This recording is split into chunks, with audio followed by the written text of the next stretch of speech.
Okay, I think we are ready to start. Good afternoon, everyone, and welcome to this third day of the final meeting of XF Factor project. The session today will be on implementation and harmonization of diagnostic protocol, surveillance and modeling. This session will cover several tasks developed in the framework of the projects, and you will hear all the details of the different aspects that we tackled during this 4-year project. And we will we will end the session with two presentations regarding a sort of summary of what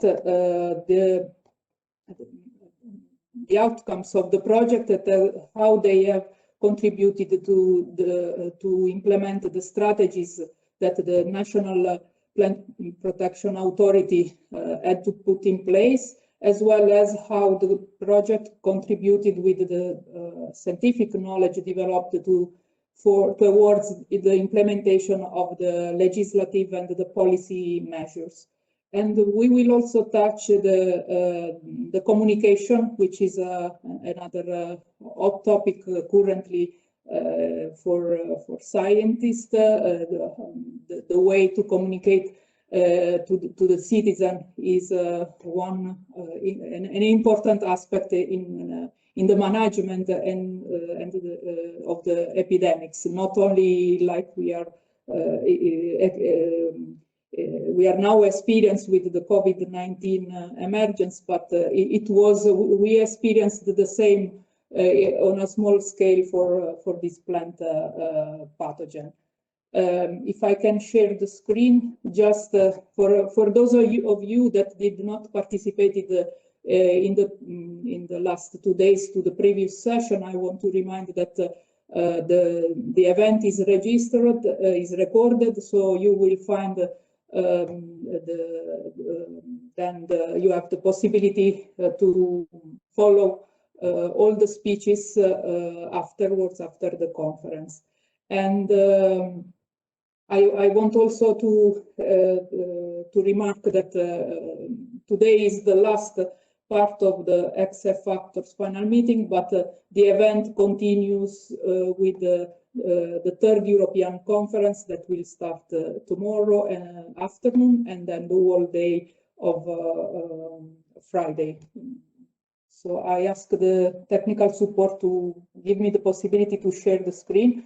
For those of you that did not follow the sessions yesterday, I will give just some information, some technical information, just in case you were not able to follow yesterday. I don't see, unfortunately, I cannot share yet the screen. Okay, now I can, sorry.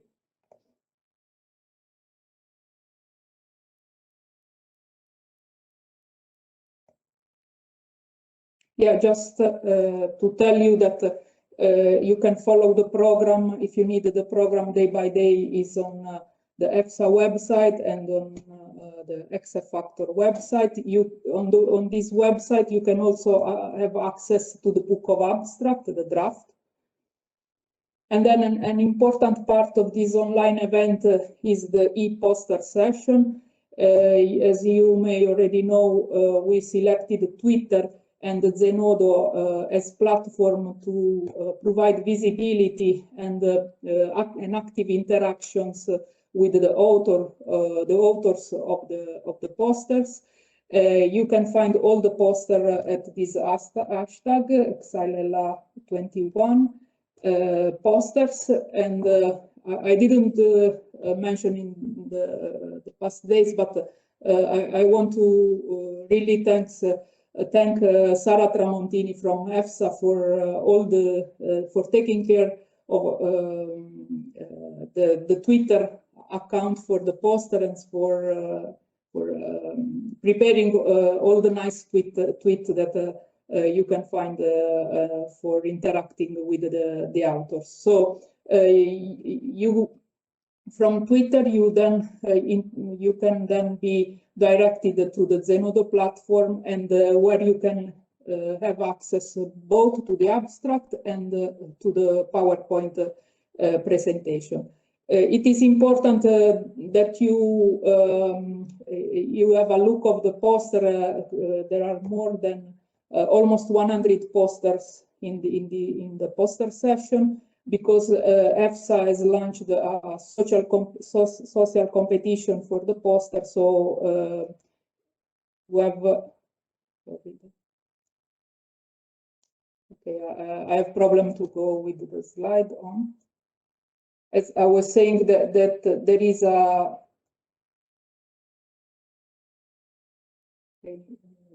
a social competition that based on which the best presented poster will be awarded during the last day. Awarded during the last day of the conference, will be announced.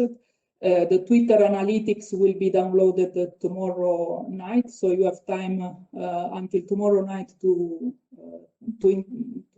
express your like or to retweet your preferred poster. Then Friday, the winners will be announced, and an interview will be done with the authors of the best poster, and then this will be then made available on the EFSA web. Okay, I go now.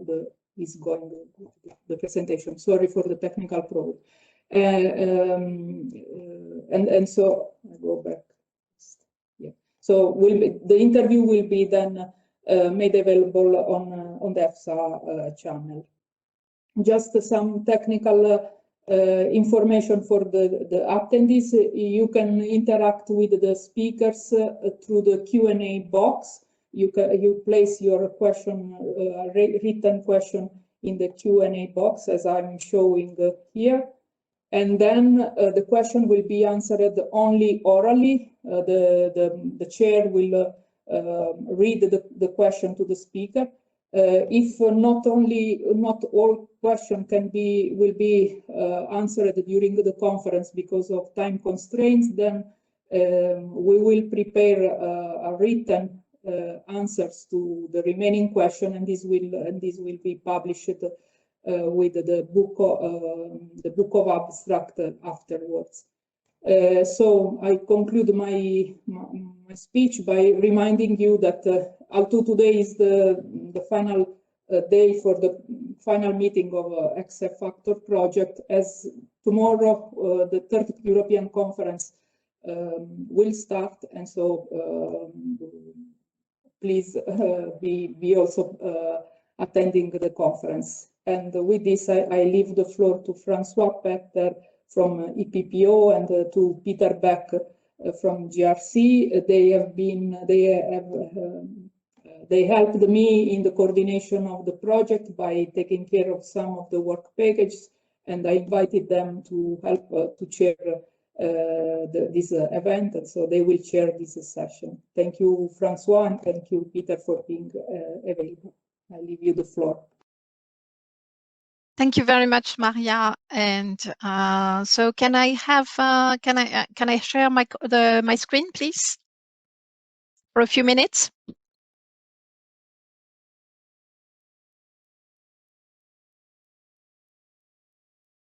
Yeah. So as Maria explained, so we are here in the session 4. And just to give you some words, so this is the work presented this afternoon will be mainly resulting from a number of work package. And in this work, the final objective was to work on detecting in the field, modeling the spread, and diagnosing. So there will be a number of speakers who will speak around these 3 main topics that we will tackle this afternoon. So Peter, that's up to you now. Thank you very much, Françoise. Thank you, Maria, for the introduction and leading this all these 3 days. Good afternoon, everybody. Let's get straight to it to stay on schedule. Our first talk will be by Thomas Poblete, who is a bioinformatics engineer with a PhD in agricultural sciences. He's a research fellow now in airborne remote sensing in the Hypersense lab at the University of Melbourne. And his talk is on using hyperspectral imagery and a multi-stage machine learning algorithm to distinguish infection symptoms caused by two different xylem-limited pathogens. I hand the floor to you, Thomas. How are you? Can you hear me? Yes, we can hear you. Yes. And can you see me now? And we can see you. Okay, perfect. And can you see the screens now? Yeah. Good afternoon, everyone. My name is Thomas Poblete, and I'm going to present the work titled Using Hyperspectral Imagery and a Multi-Stage Machine Learning Algorithm to Distinguish Infection Symptoms Caused by Two Xylem-Limited Pathogens. Xylella fastidiosa and Verticillium dahlia infections trigger similar symptoms in olive trees. Both colonize the vascular tissue, and they trigger similar symptoms such as the general tree decline, foliar discoloration, wilting of apical shoots, and dieback of twigs and branches.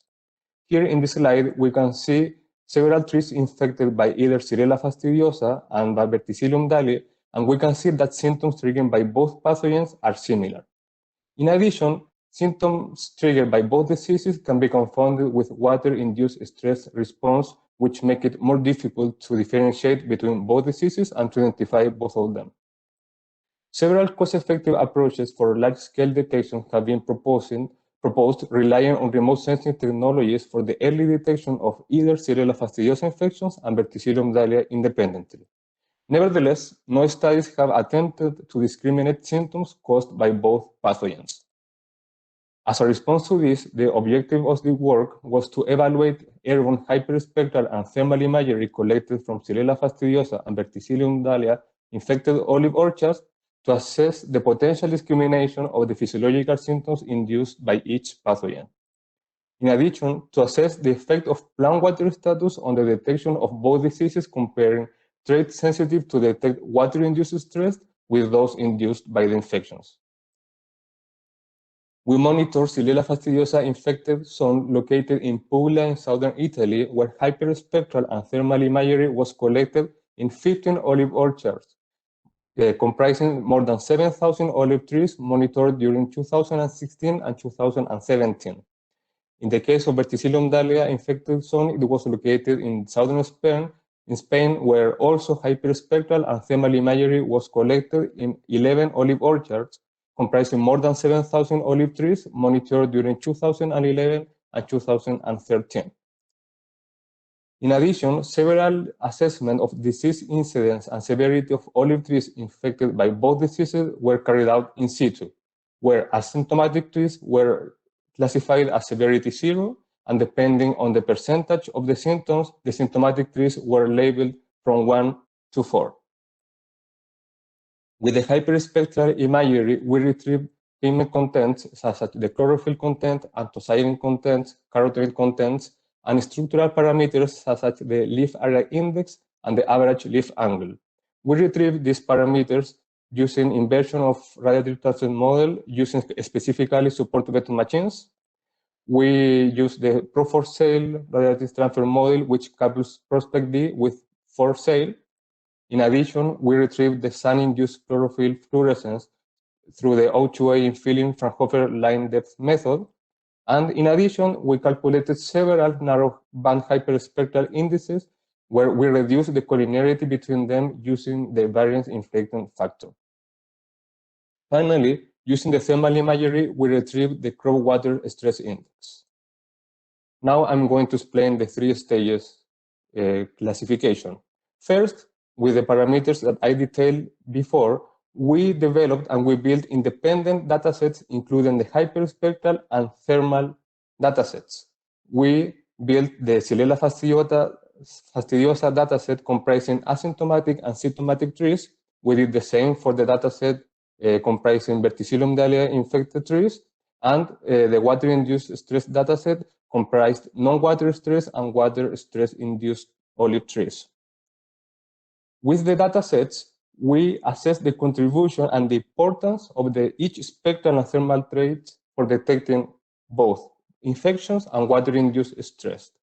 We performed a random forest classification method, and we used the permutation of out-of-bag method to assess the importance and the contribution of each plant trait to detect Xylella fastidiosa, and we classified asymptomatic versus symptomatic olive trees. In the case of Verticillium dahlia, we classified asymptomatic olive trees as well.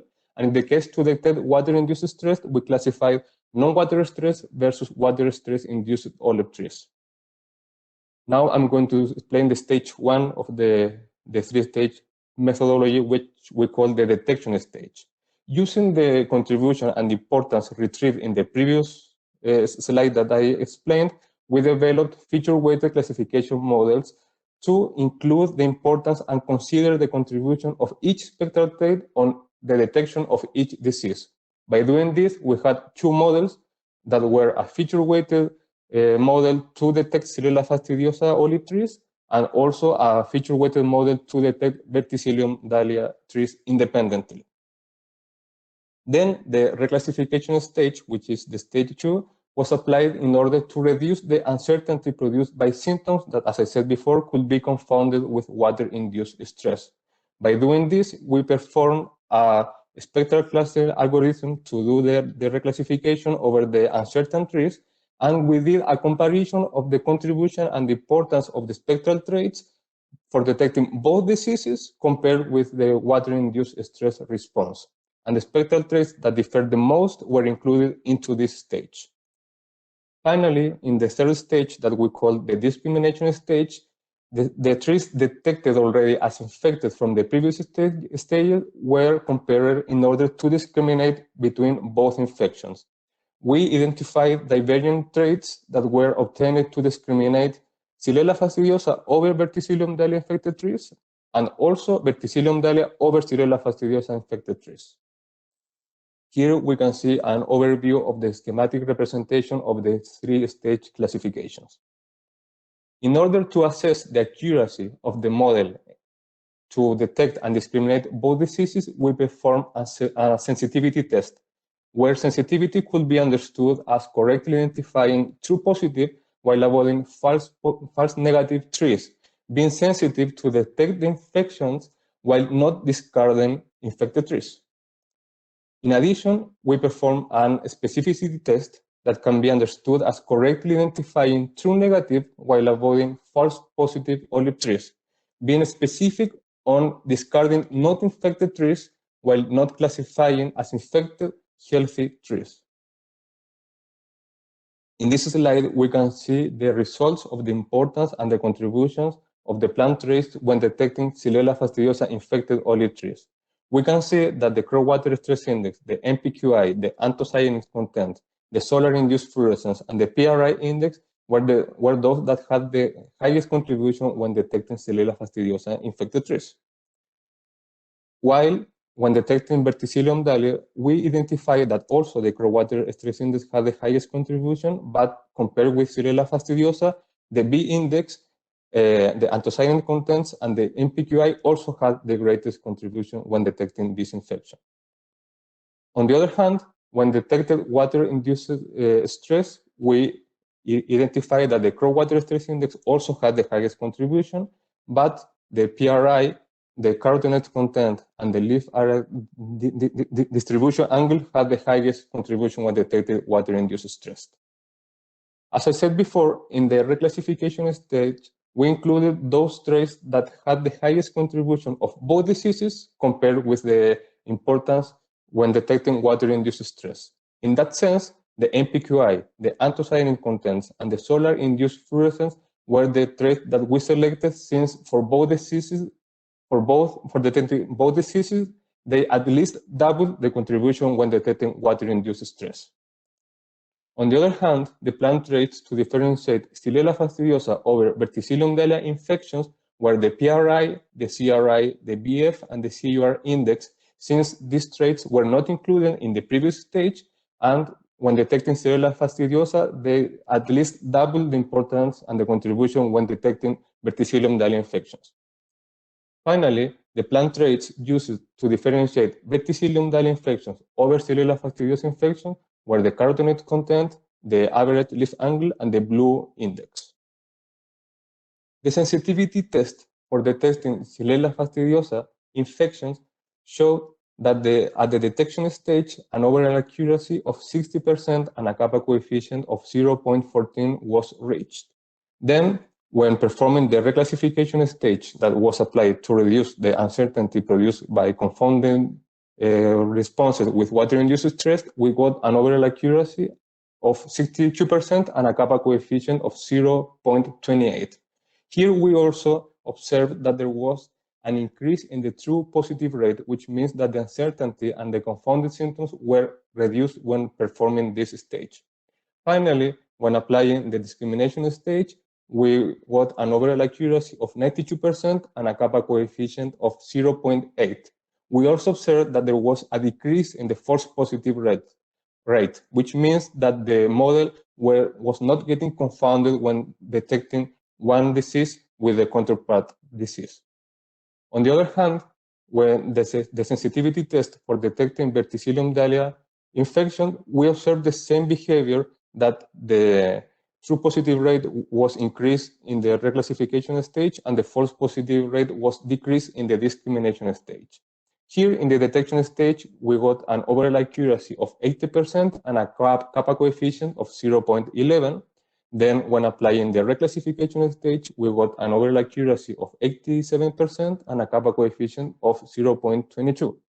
Finally, when applying the 3 stages consecutively, in the discrimination stage, we got an overall accuracy of 19% and a kappa coefficient of 0.7.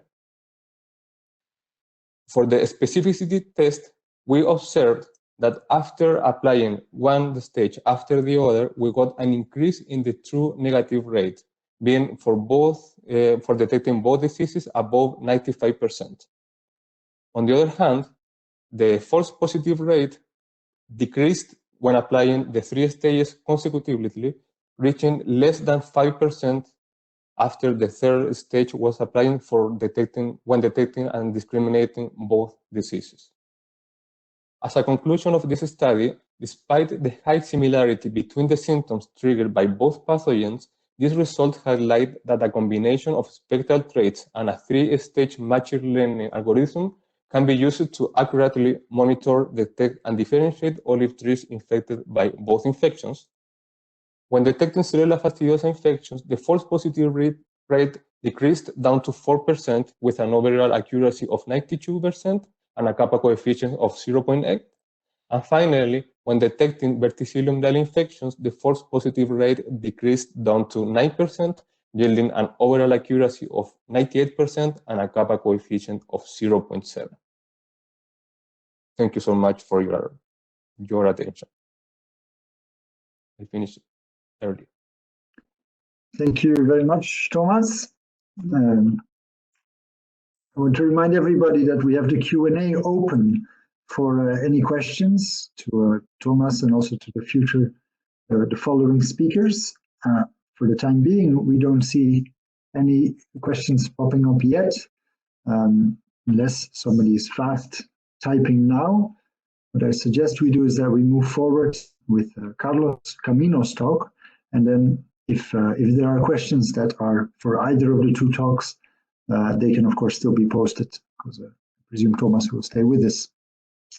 Our next speaker is Carlos Camino. He's a biologist working at the JRC, and his research focuses on the development of remote sensing tools for early detection of Xylella fastidiosa in several crops.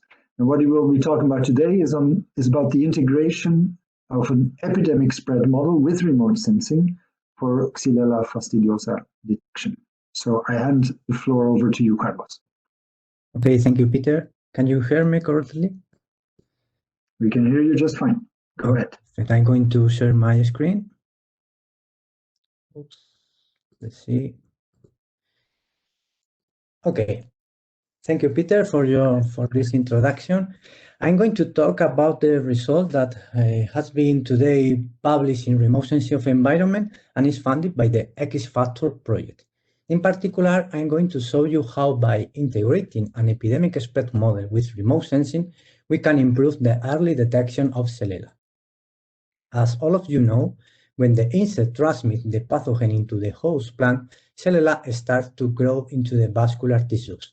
After a while, Xylella collapses the transport of water and nutrients to other areas of the plants. This triggers the symptoms that vary from one host plant to another. When the bacterium is found into the tree, until the symptoms become clear, it can take more or less 14 months. As a consequence of this long incubation period, we need to develop strategies in order to detect Xylella fastidiosa at early stage of development. For this reason, during my presentation, I would like to show you how we can do that using spectral information and an epidemic spread model. And why is important this? Because we need to avoid this kind of situation, like for example, a Puglia region where more than 180,000 of hectares were devastated by the bacterium. And for that reason, we need to develop remote sensing tools that can be monitored the most common symptoms caused by the bacterium, like for example, nitrogen or water stress detection. And for that, we have to, we have to integrate into a machine learning approach for the early detection of Xylella fastidiosa. And here I showed you a very good example of how we can do that using spectral information for the pre-visual symptoms. Well, now I'm going to show you what kind of indicator we can estimate at 3 crown scales when we are working with high-resolution sensor. In particular, for example, with an hyperspectral sensor, we can estimate, as Thomas showed you before in the previous talk, indicator related to, for example, a structural like NDVI or even degradation of chlorophyll like MPQI. But these indices use reflectance bands. Also, we can estimate fluorescence emissions based on radiant bands and through the Fraunhofer method. We can retrieve biochemical or biophysical parameters using radiative transfer models, like for example, pigment, water contents, a structural indicator, or even leaf protein. Also, we can use thermal sensor to quantify indicators related to water stress or stomatal conductance, like for example, 3 crown temperature. Well, as a consequence of the huge amount of indicators that we can have with high-resolution sensor, we have to avoid the strong correlation between them. And for that, normally we use a multi-collinearity analysis for reduce the number of indicators. And then we integrate the most important indicator into a machine learning model to separate 2 categories, asymptomatic from symptomatic trees. But what's happening with this kind of remote sensing models that not consider a priori information related to pathogen spatial distribution, host landscape connectivity, or even epidemiological processes such as pathogen dispersal mechanism. For that, in this presentation, I would like to show you a novel approach that we integrate the probability of disease of the machine learning model with an epidemic spread model. And for that, we update the probability of disease based on the contribution of host connectivity on the pathogen spread throughout the landscape using circuit and graph theories. The main goal of this research is develop a remote sensing method to map this develop a remote sensing method to map the spatial dynamic of Xylella outbreaks and specifically to optimize the early detection of Xylella infection in almond trees. And here you can see a complete flow chart of the process. Sorry. Okay. For that, we conducted an airborne campaign carried out in Alicante province in Spain on July 2018. And in almond trees affected by Xylella, in particular subspecies multiples. Here also you can see the flight areas affected by Xylella that we flight. For this airborne campaign, we installed on board a Cessna aircraft 2 high-resolution hyperspectral sensor and 1 thermal sensor. At the same time, we also made the visual inspection of the trees. We confirmed the presence of Xylella using quantitative PCR, and we also made physiological measurement at leaf level in order to quantify indicators like chlorophyll content, fluorescence emission, or even stomatal conductance. On the left, you can see the characteristics of the different sensors that we use in this airborne campaign. On the right, you can see the spatial resolution of this sensor. As you can see, with this kind of sensor, we have the capacity to capture the variability at 3 crown level. And that sometimes is very important, in special when you try to quantify indicators related to photosynthetic capacity, like, for example, fluorescence emission. Well, here I show you how we made the visual inspection. In particular, we performed the visual inspection in almond trees under raised conditions. And for classifying the trees, we use this disease symptoms scale, as I showed you in this table or in the image, where, for example, 0 corresponds to those trees that didn't show any kind of symptoms, and values higher than 1 corresponds to different proportion of the visual symptoms that we can see at tree level. For example, 5 corresponds with practically a dead tree. Now I'm going to show you the models, the machine learning models that we use for the early detection. The first model is the PS model that use pigment, water content, structural, and indices that use the visible and near infrared region. The second model adds to the previous one indicators related to nitrogen, and for that we use leaf protein and indices that use the band placed at 1510 nanometers. In the third model, we add to the later model temperature and fluorescence emission. Finally, we couple this model with an epidemic spread model for the early detection of Xylella. Now I show you the contribution of the plant trait that we use for each machine learning model. For the first model, the PS model, we can see that the indicator related to chlorophyll have the most contribution, followed by photosynthetic indices that related to photosynthetic efficiency, or even indices that use the blue band, for example, NPQI, that is related to the degradation of chlorophyll. Also, structural anthocyanins have a strong contribution. In the second model, we can see that indices related to nitrogen have the most contribution, followed by chlorophyll indicator.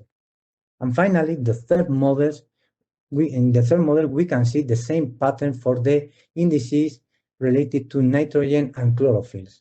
In fact, here the most important is the small contribution that we found for the 3 crown temperature compared, for example, with the fluorescence or even anthocyanins.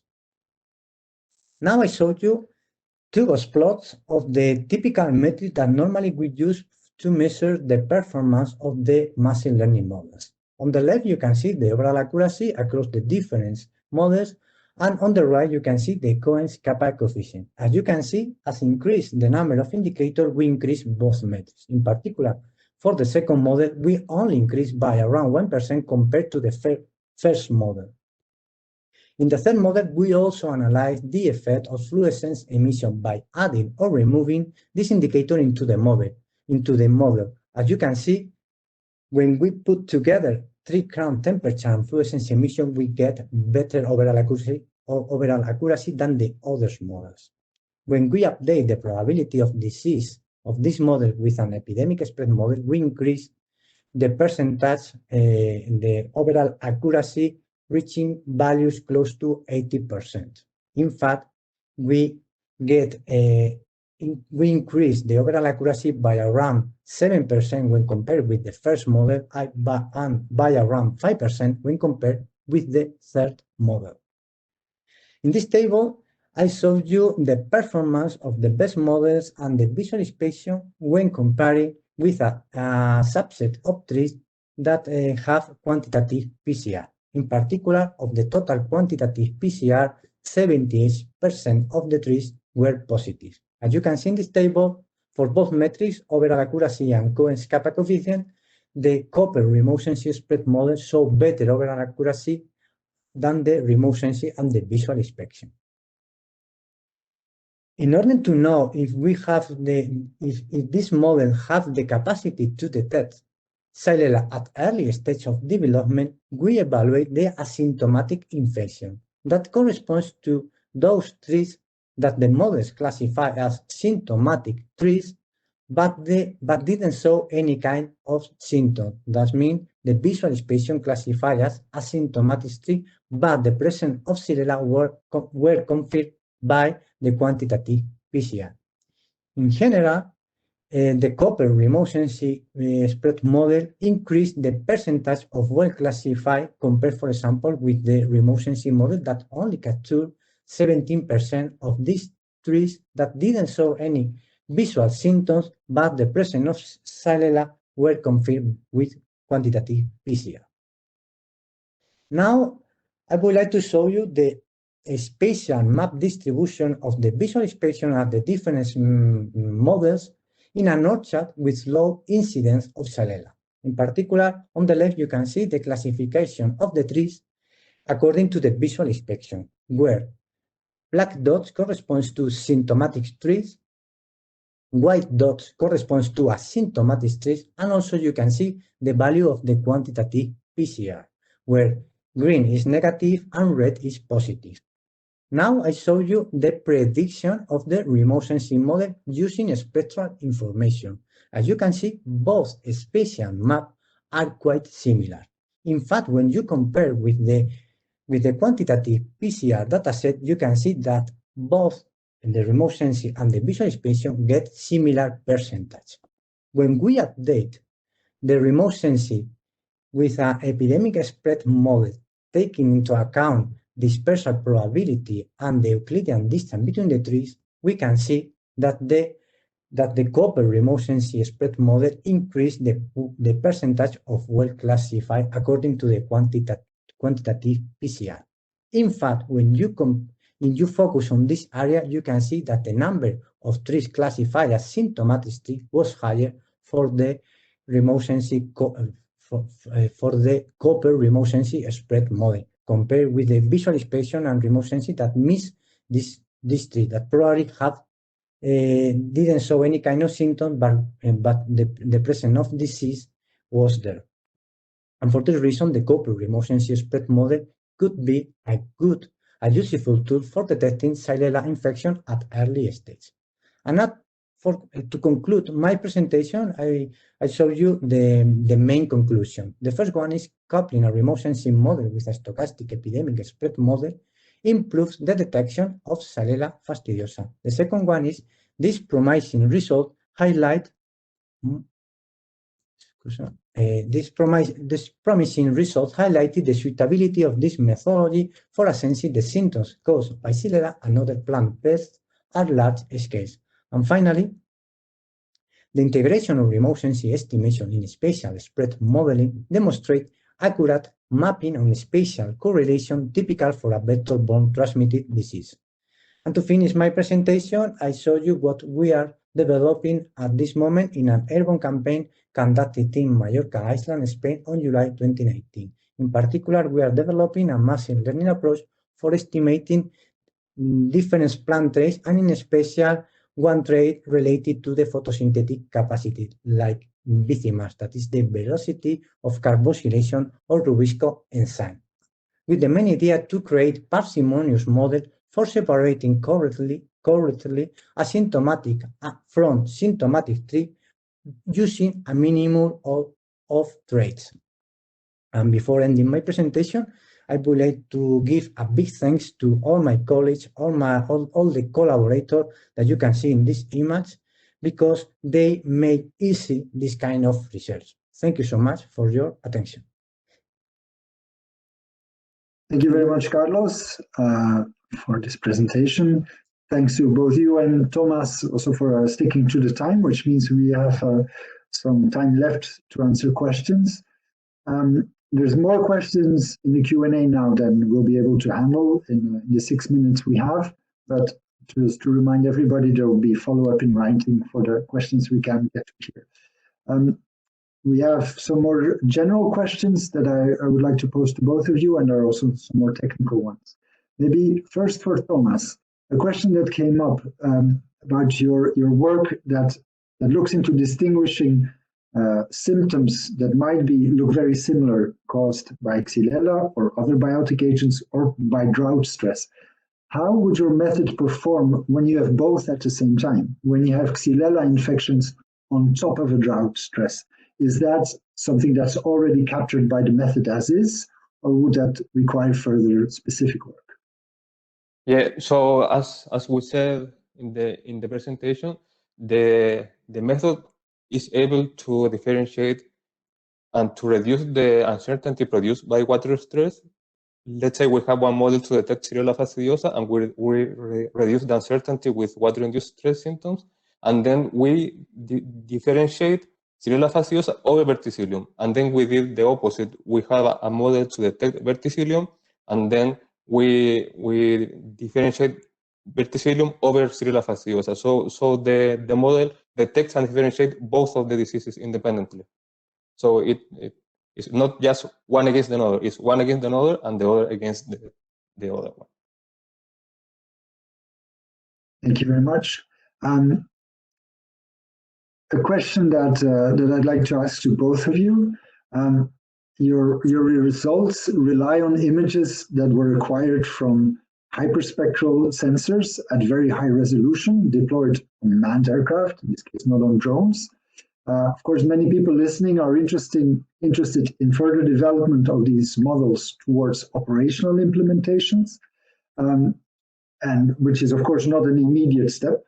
But I'd like to ask you, what do you see as the prospects, but also the challenges of scaling up these methods to deploy them over larger areas, either with simpler sensors on an aircraft or at coarser resolution by flying higher, or even from satellite data? Do you think that's even possible or not? Could you share your thoughts on that? Maybe Thomas first, and then Carlos can add, of course. Okay, so there is a paper that we published in our team, in which Carlos is also a co-author, in which we simulated multispectral sensors, IGV sensors, CIR sensors, using the hyperspectral one, and we determined that the solar-induced fluorescence, principally the crop water stress index, were the most important, and the accuracy decreased from 82% down to 75% when we use simulated data. That will be the one that we can have in a drone or in a multispectral camera. It is possible, but the accuracy decreases slightly. Well, from my point of view, I agree with Thomas. But normally when I think in satellite, I always think in Sentinel, for example, that many people is trying to implement this kind of sensor, For me, I think that is quite difficult if the objective is trying to detect Xylella at the early stage. For that reason, you need high resolution sensor, because you need to track correctly the variability at tree crown level. For example, and one of the problems is also for not only for almonds trees, also for olive trees, that many of the orchards are regular, and sometimes this is quite difficult for Sentinel that have a small resolution. I don't depend on the bands that you analyze. You have 10 meters or even 20 meters. And this is a big problem for Sentinel. If, for example, Sentinel you can use for evaluate how is the spread across the landscape, Sentinel, I think that is a good sensor. But for track the information at tree crown level, we need high resolution. Okay, thank you very much. I want to throw in a minute, we have a more technical question because it might cause confusion. So both of you, when you report the performance of your models in detecting plants with symptoms, you use the overall accuracy, which says what percentage of the plants with symptoms did we actually capture by this particular method? But you also mentioned the kappa statistics. Could you explain to a non-statistician how that differs from overall accuracy? Maybe Thomas, would you like to take that one? Yeah, so the overall accuracy is how accurate you were, but the kappa coefficient is also related on how not random your result was.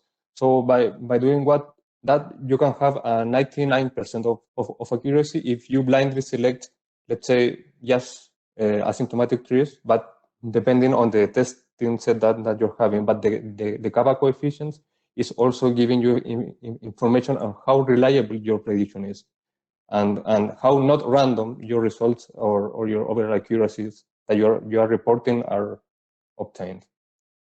So could you say it basically corrects for the fact that you'll get something right by chance randomly anyway, right?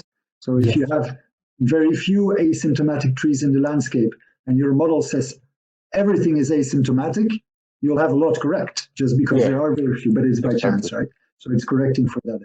Yeah. All right. We close the question and answers here to stay on schedule. There are a few more in the Q&A. There are some very good ones, so I invite you to reflect on them more calmly, and then you'll get a chance to follow up in writing. And then with this, I hand over to Françoise for the next block of speakers. Thanks again, Thomas and Carlos. Thank you so much. Thank you so much. Peter. I have a lot of pressure on how you put the question very nicely. Okay, so the next speaker for this afternoon is Samuel Soubeyran. And Samuel has a doctorate in biostatistics, and he is the director of the Biostatistic and Spatial Process Research Unit of INRAE since 2019. And so he will tell us about the variation in winter temperature over decades, the underside of a French Xylella story. Thank you very much, François, and thank you for the organizer to allow me to present this work. And so indeed, I will investigate in this talk the impact of the variations over decades of winter temperature on Xylella dynamics, using the French situation or the French case as an illustration. Just as a background, so Xylella fastidiosa was in situ detected in France in 2015 in Corsica and Provençal Côte d'Azur, and it was also recently detected in Occitanie on the left of the map. But actually, several studies trace the emergence of Xylella fastidiosa in Corsica from the 50s to the 80s. We saw the talk of Enora Dupas earlier during this conference, using phylogenetic approach, but also with a population dynamics approach that we carried out at BioSP. We inferred approximately the same dates of introduction. And so at the temporal scale of the decades, presumably separating the emergence of Xylella and its detection, Xylella and its vectors encounter definitively diverse climatic conditions, both in terms of weather variations, annual weather variations, but also in terms of climate change. And they especially encountered varying winter temperatures. Winter temperatures are classically used to build proxies of Xylella presence or severity.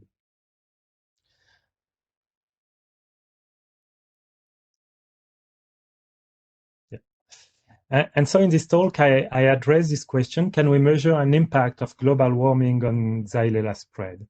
And the underlying hypothesis is that Xylella is present in Corsica from a while at latent levels, and was only recently visible because of multi-factors, including factors related to global warming. For example, which induced larger within host bacterial population, or increasing additional abiotic stressors, and but also other kinds of factors, such as an increased attention to the Xylella problem, especially after its discovery in Italy. And so we built a model.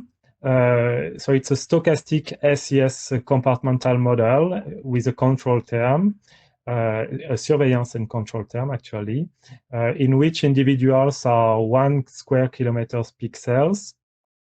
In this model, we can have multiple introductions. We have concentric random diffusion. And and it's really important. There is an explicit dependence in this model between random local emergence and extinction from on one side, and the time varying annual winter temperature on the other side. Okay. Then there is the space-time resolution is 1 square kilometer by 1 year. We consider 2 running periods, so essentially the past before the first detection, so 1951 to 2015, and a large period up to 2100 for forecast.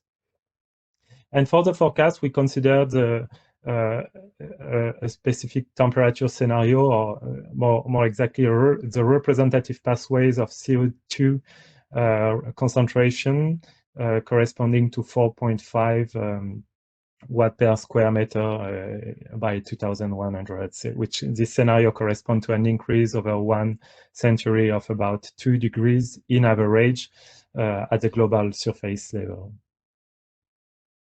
And so for the annual winter temperature, more exactly, we use the average of the minimum daily temperature in January and February.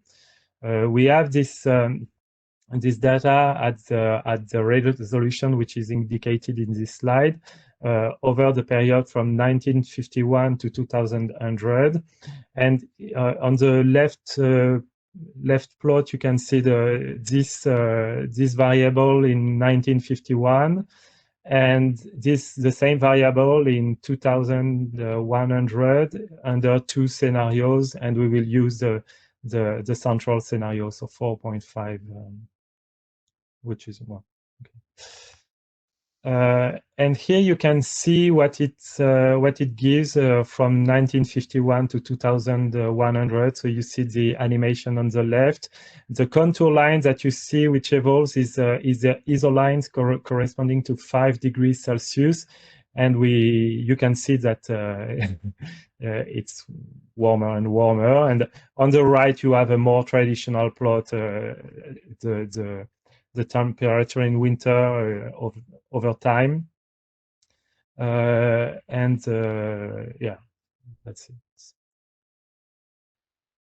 Actually, we did not for carrying this study, we have not just run the model for random parameters. We have first fitted the model to data.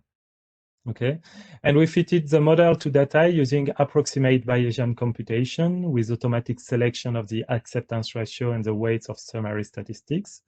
And for the summary statistic, we use very simple stats such as the total observed infected area. So for example, for Corsica, it's about between 2015 and 2019, we have 302 square kilometers.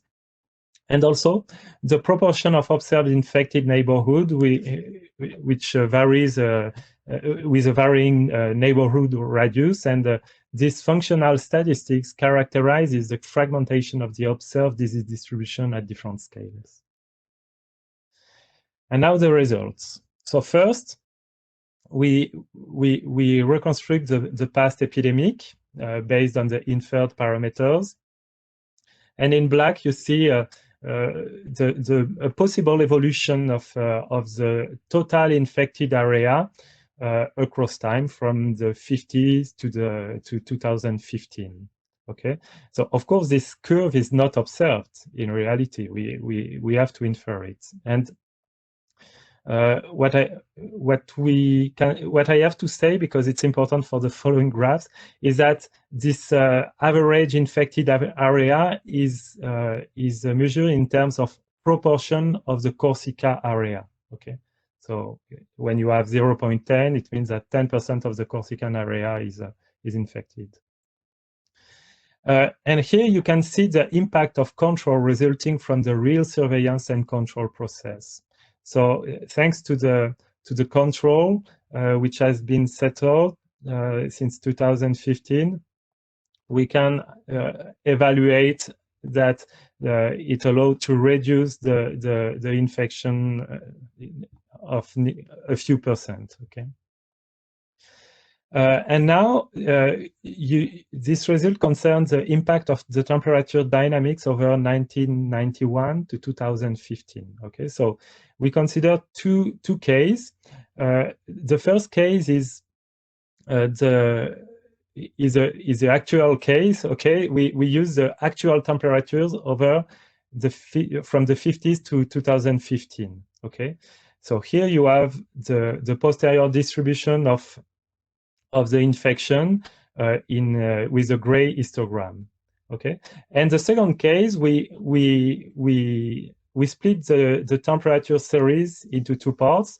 From 51 to 90, we use the actual temperatures, and from 91 to 2015, we sampled the temperatures within the first period. Okay, so we didn't take into account the warming of temperatures in 91 2015. And what we observe is that if the temperature would have been such, we would have obtained the red temperature, so about 5%, 50% less infection than with the warming that occurred from 91 to 2015. Okay, and so the increasing trends that we observe, that we infer for the Xylella dynamics in Corsica, is actually a combined effect of disease spread, of course, and global warming, which is perturbed by annual variations. Okay, and so if we wouldn't have the warming from 91 to 2015 and kept the temperature from 51 to 1990, the result would be the red point instead of the black point. Now I will show you some projection throughout the French Mediterranean rim and until 2100. So we both enlarge the study area and the temporal horizon. And now you can see the projection up to 2100 using the model that has been fitted to data in black. Okay, in black you have the proportion of the infected area across the French Mediterranean rim. Okay, as a benchmark you have the proportion for Corsica in red. Okay, and you see that at the scale of the French Mediterranean rim, we would get the 10% level of infection that we inferred in Corsica around the 30s, 40s, okay? And then, perturbed by annual variation, an increase up to 2100, we have about 25-30% of the infected area. Okay, and now we settle the risk-based surveillance and control in this projection, and so we tried other scenarios, but here I present a scenario where 1% of the study domain is monitored each year. It corresponds to approximately 500 pixels. We use a risk to the power sampling strategy that has been presented in a poster at the last session by Marine Marjou. And we consider that the detection efficiency was about 90% in infected pixels that are monitored, and the control efficiency in pixels where control is set up is about 90% also. And we consider two cases: a case where when a pixel is detected as infected, we settle a control radius of 1 kilometer, and when the pixel is detected as infected, we settle a 5 kilometer radius for the control. Okay, and we see that in the first case we can save about 15% of the infected territory, whereas in the second case we can save about 70% of the territory, and so reach by the end of the century about the same level of infection in the French Mediterranean Sea that we observed in 2015 in Corsica, which is today not under eradication at all. So as a conclusion, we see that global warming has likely accelerated the spread of Xylella fastidiosa, and also that annual variations in winter temperatures seem to act as a kind of passive control process. Also, the risk-based surveillance and control strategy may mitigate the spread of Xylella fastidiosa with a possibly large leverage effect, since for 1% of the domain which is monitored, we could have 70% of the infected territory which could be saved. However, we plan to go beyond this preliminary study, especially by fitting the model to data covering the French Mediterranean Rim and not only the Corsica territory. We will also enrich the summary statistics. We will also certainly use additional covariates to define the local suitability, which is connected across time to the local extinction and emergence. And we will also certainly include into the model transition rates toward the resistant status in both wild and cultivated area. Thank you for your attention. Thank you very much, Samuel, and you're perfectly on time. That's great. Thank you. So we will have question in after the second talk. So can I ask now Alexander Mastin to put his camera on and presentation? I can't share Good afternoon. Yet. Afternoon. So, yeah, Alexander is a research fellow in ecological epidemiological simulation modeling, University of Salford, and his research is focused on improving early detection surveillance methods for invasive plant pathogens. So, floor is yours. I can't share my screen yet. They have to give you the right, so. Yeah.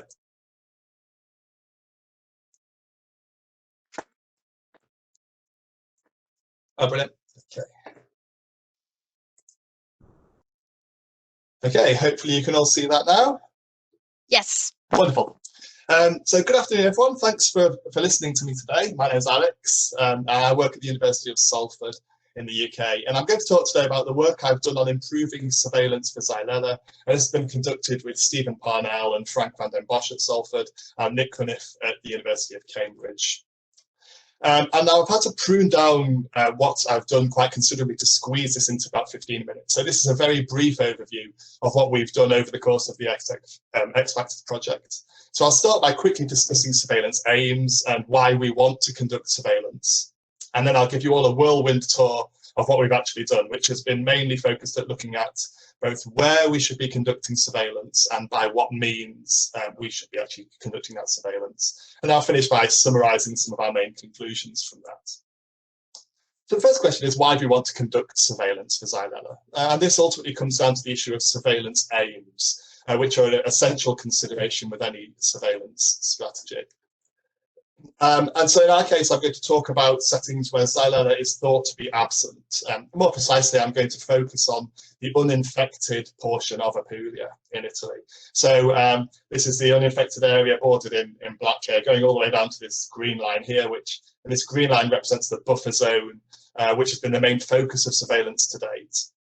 And although the borders have changed slightly from those shown here over the last year, this doesn't affect our general conclusions from this work. And so I'm talking really very much in terms of the epidemiological status of an area. So why are we focused on that? And this is a figure I've shown in previous meetings, and it summarises some different epidemiological states and stages, which will all impact upon that overall surveillance aim. And I don't really have time to go into all of those states right now, so I'll focus on just those of relevance to the uninfected portion of Apulia. And in that area, we're really interested in these two possible scenarios. Either the pathogen at Xylella is either truly absent from the area, or it's recently entered the area and has not yet been detected. And we can summarise the main surveillance aims in those cases, as you can see here. So if the pathogen is absent, we may wish to confidently declare this by considering how many samples we would need to take for them all to be negative, and then what would be the maximum prevalence in that situation. So we call that absent sampling. Similarly, we may take samples, we may find that there is infection there, and then we may want to know how bad that is in that situation. And so that we term that early detection surveillance. So you can see these two are very strongly related to each other. They both require a sampling effort in place, and they only really differ in terms of whether or not you find the pathogen during that sampling effort. We may also be interested, if we've actually detected it, we may want to know exactly where it is. So in that case, we may consider a case finding situation where we're trying to spatially delimit the extent of infection. And I'm going to consider all of these aims in the work that we've done. So I'm going to start off by looking at where exactly we should be sampling in that uninfected area. And I'll talk a little bit about where we should be sampling if we want to look at this case finding definition. So if we want to maximize the number of cases that we detect, or in this early detection surveillance definition, where we're trying to basically maximize the probability that we detect infection somewhere in that uninfected portion of Apulia. And then when I talk about exactly how we should be trying to detect Xylella, I'm going to consider more this aspect of early detection surveillance or absent sampling, where we've got a surveillance scheme in place and we want to know how bad it is, given we either find infection or we don't find infection from that surveillance scheme. Okay, so let's look at how we went about answering these questions. In terms of finding out where best to look, we developed a process where we link a stochastic spatial model of pathogen spread and then linked that in with an optimization routine. And that expands on the method that we described in this paper that we published last year. So this approach allows us to identify basically the exact arrangement of surveillance sites which will maximize a particular surveillance aim metric. And I'll talk a little bit about what exactly I mean by that in a second. So to do that, obviously, we start with a spread model. So our spread model is a grid-based stochastic model. So that means it's stochastic. It will give a slightly different spread pattern every single time we run it. And we parameterize this model in order to broadly recreate the general pattern of Xylella spread that had been seen in Apulia at the time. So we considered entry somewhere around the Gallipoli region, and then a spread about 100 kilometers up to this border here, with the current uninfected zone. And we considered that would probably take in the region about 11 years or so. So we parameterized it based on that. And we also considered different patterns of spread. So we considered, for example, the presence, including and excluding long distance, unpredictable events where we have a long distance jump of the pathogen, which we found previously might be having a particular influence on where you should be conducting surveillance. So this animation here shows just one realization of that model. As you can see, it spreads across the peninsula there. But the great advantage of our method is we can repeat this thousands and thousands of times. So we ran 1,000 model realizations for each of our particular parameterizations, up to a prevalence of about 0.1% in the uninfected area. So we only consider the prevalence in this uninfected area. So we allow the prevalence to build up in that infected area to the south. Now, once we have our simulation outputs, we used an optimization routine to identify which sites exactly should be visited. So to do that, we need to have some kind of metric that we want to maximize or minimize in this optimization. We call this metric the objective function. So in our case, our metric summarizes our central surveillance aim. So in the case of case finding, our objective function was the mean number of positive detections over all of our model realizations. And in the case of early detection surveillance, we used the mean probability of at least one positive detection. So although these sound very similar, they're actually quite different in terms of how you interpret them and what they really mean. And I'll show you quite the differences in a second. The actual optimization routine we use is called simulated annealing. I don't really have time to go into detail how it works, but what's important for the next few slides I'm going to show you is that you notice it starts off basically by randomly selecting sites, and it will select different arrangements of sites regardless really of the objective function. So you can see this graph here shows how over the course of the algorithm as we run it, how the objective function changes. So this objective function may be our mean probability of detection, or it may be our mean number of detections. And you can see early in the stage of the algorithm, it's basically selecting randomly, it's accepting quite poor combinations as well as quite good ones. And then as time goes on, it increasingly refines that in order to preferentially select only those ones which are improving on that arrangement. So we get to explore the parameter space, and then we get to kind of zone in on a particular arrangement that should represent that best optimal arrangement.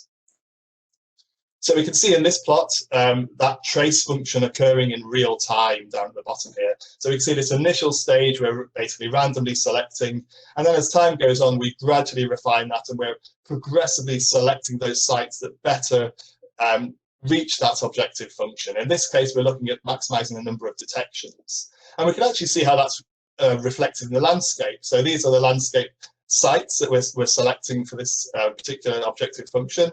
And you can see early on they're randomly placed, and then as time goes on, they're increasingly focused in down on this buffer zone, very close to the infected area. And we're assuming here that we're selecting about 100 hosts per kilometre squared cell, and we've got a 1-year detection line.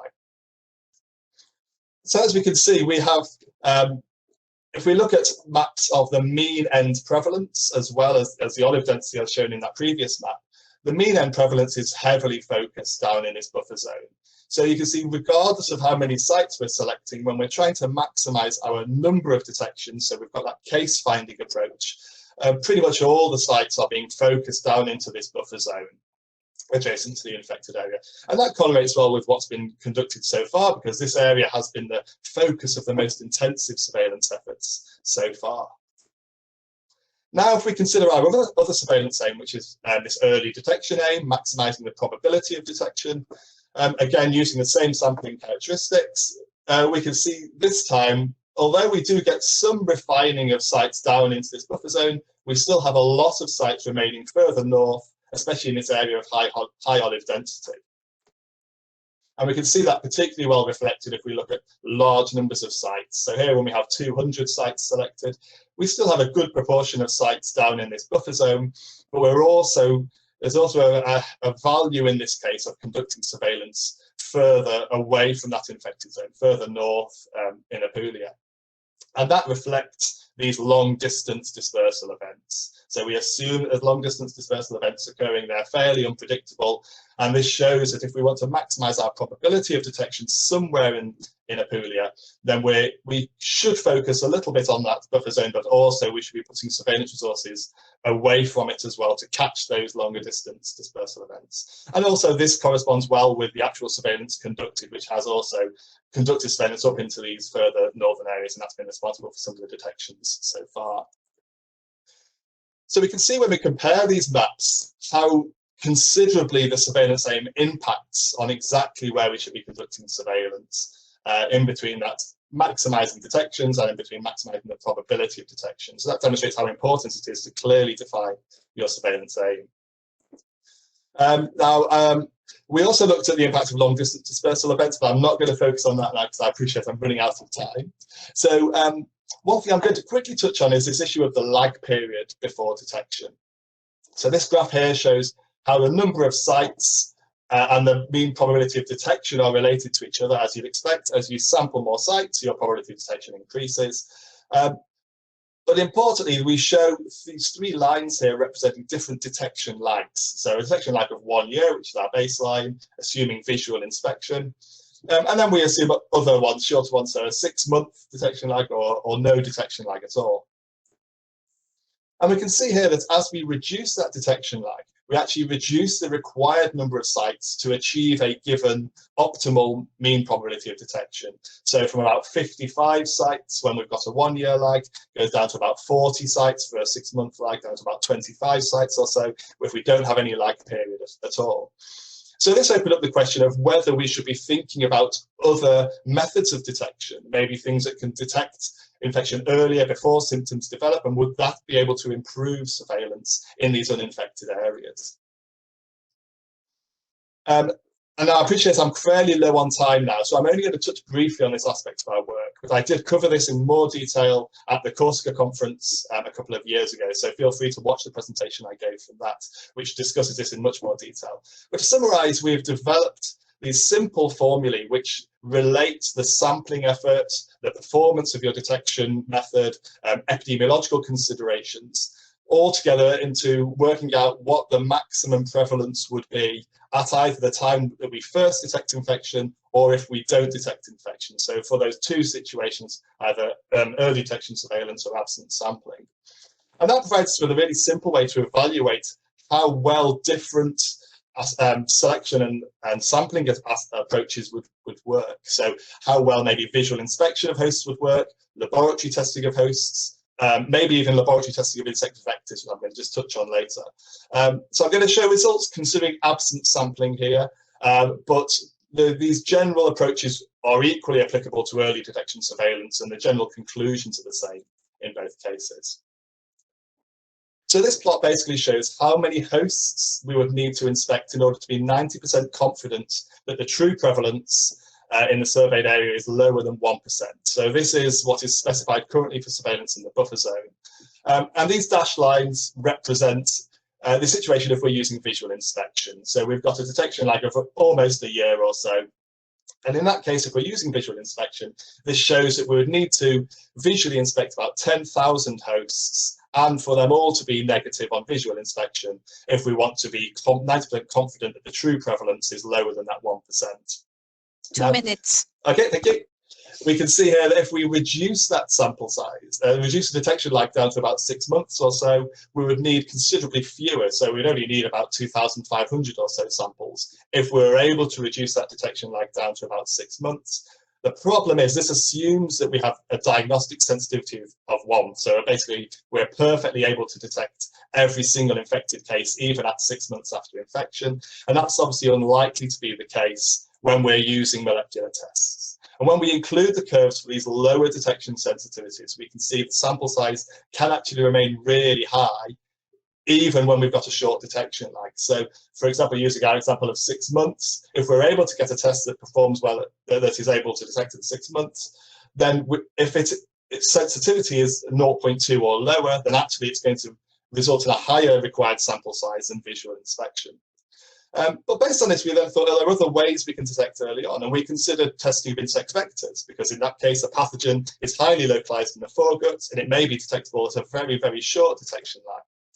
And I don't really have time to go into that in detail today, but again, look at my Corsica presentation. But basically, we found that as well as those diagnostic advantages, we have epidemiological advantages of vector surveillance. And we found that the vector prevalence is up to 4 times higher than the host prevalence during that early stage spread. So that means we have a higher chance of sampling and testing infected vectors, which all in all means that a lower number would need to be sampled to detect at an early stage. So quickly running through my conclusions, I've said that the surveillance aim influences our optimal deployment of resources, where we should be placing resources near the infected area, but we could also place them further to maximize early detection. We may need higher levels of surveillance in the presence of unpredictable long-distance jumps and in the presence of a detection lag before first infection can be detected. And then the rapid rate of spread of Xylella and that length of the pre-symptomatic period makes visual inspection challenging for detecting at a low prevalence. And it's probably not going to be addressed through molecular testing because of low sensitivities, but vector testing may offer ways through that. That's great. Okay, so there's lots of people involved. I'd like to thank everyone who's contributed data and valuable discussions, and for the conference organisers for inviting me to speak today, and thank all of you for listening. Thank you very much for your presentation. And so now I have some question in the chat. So there is a first question for Samuel. Previous estimates of the year of introduction of Xylella in Corsica was 1985, but here you suggest this could be much earlier. So how do you account for this? Okay, so actually, when you use a different model and eventually different data, you obtain different estimates. And for example, so we used a temporal model where we estimated the introduction around 1985. Another spatiotemporal model based on a partial differential equation where we estimate the introduction around the 60. Here also, with this new model, we estimate the introduction around the 60. We saw that NORA, DUPA, estimated the introduction around the, I don't remember, the 70s or 80s, or I don't remember exactly. So it really depends on the model and data that you use. And of course, each time you have confidence intervals, which are more or less overlapping. So okay. So I'm going to alternate. So Alex, for you, how sensitive are your surveillance location to your assumed spread model, especially the dispersal parameters, not just long distance dispersal? So yeah, and there are 3 questions. Okay. So maybe I don't know, maybe it's easier for you that I read the 3. Yep. Do you need wider surveillance with faster spreading models? What happens if you know less about the spread? Can you still use this method? Yeah, so that's a really good point. And so in answer, obviously the main impact is on that surveillance aim. Really with case finding, there's a real high relationship with that end prevalence in your sites. So if you get faster spread out, we haven't considered a huge number of different spread rates, but I would expect it would still be very closely tied in with that end prevalence. For early detection surveillance, there doesn't seem to be a particularly large impact. So it's difficult summarizing exactly a spatial distribution. So the way we've done it is we've considered what proportion of sites are within that buffer zone, and we found there's not a particularly strong effect of varying the spread rate, but that's all with varying it to still replicate the Apulia situation, as far as we know. So still to have that rate that we have in Apulia. But in answer to all these questions, the great value of our method is that it's really fast to run. So I've run hundreds and hundreds of optimizations for this paper, and it didn't take particularly long to do. So we can run all of this as a sensitivity analysis and find out exactly, if we're unsure about something, we run a sensitivity analysis using different rates and see whether that impacts on the actual surveillance deployment. Okay, thank you. Just a question. I mean, for me, it's, you know that, oh no, you don't know, in fact, my previous life was about for the National Plant Protection Organization, and of course we're always interested to know where it could be next, or etc. But of course you need data for that. What has been what is really tricky for you to help the risk managers to give them the best answer to the risk manager? Maybe it's a stupid question, but I'm interested to hear what you both have experienced as the bottleneck, in fact.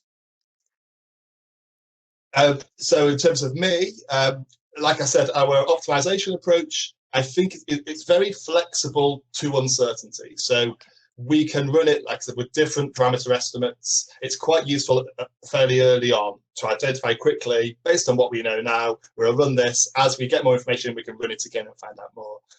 In terms of the second part of what I touched on about how we should be looking for it, should we be using visual inspection, should we be using molecular testing, that was where I found quite a few data bottlenecks that were of considerable importance. So, for example, finding out exactly what the diagnostic sensitivity is in naturally infected hosts at an early stage of infection before they develop visual symptoms. That was a big problem. Also finding out what the concurrent prevalence in hosts and vectors is, which will obviously be key to that, the host vector sampling approach.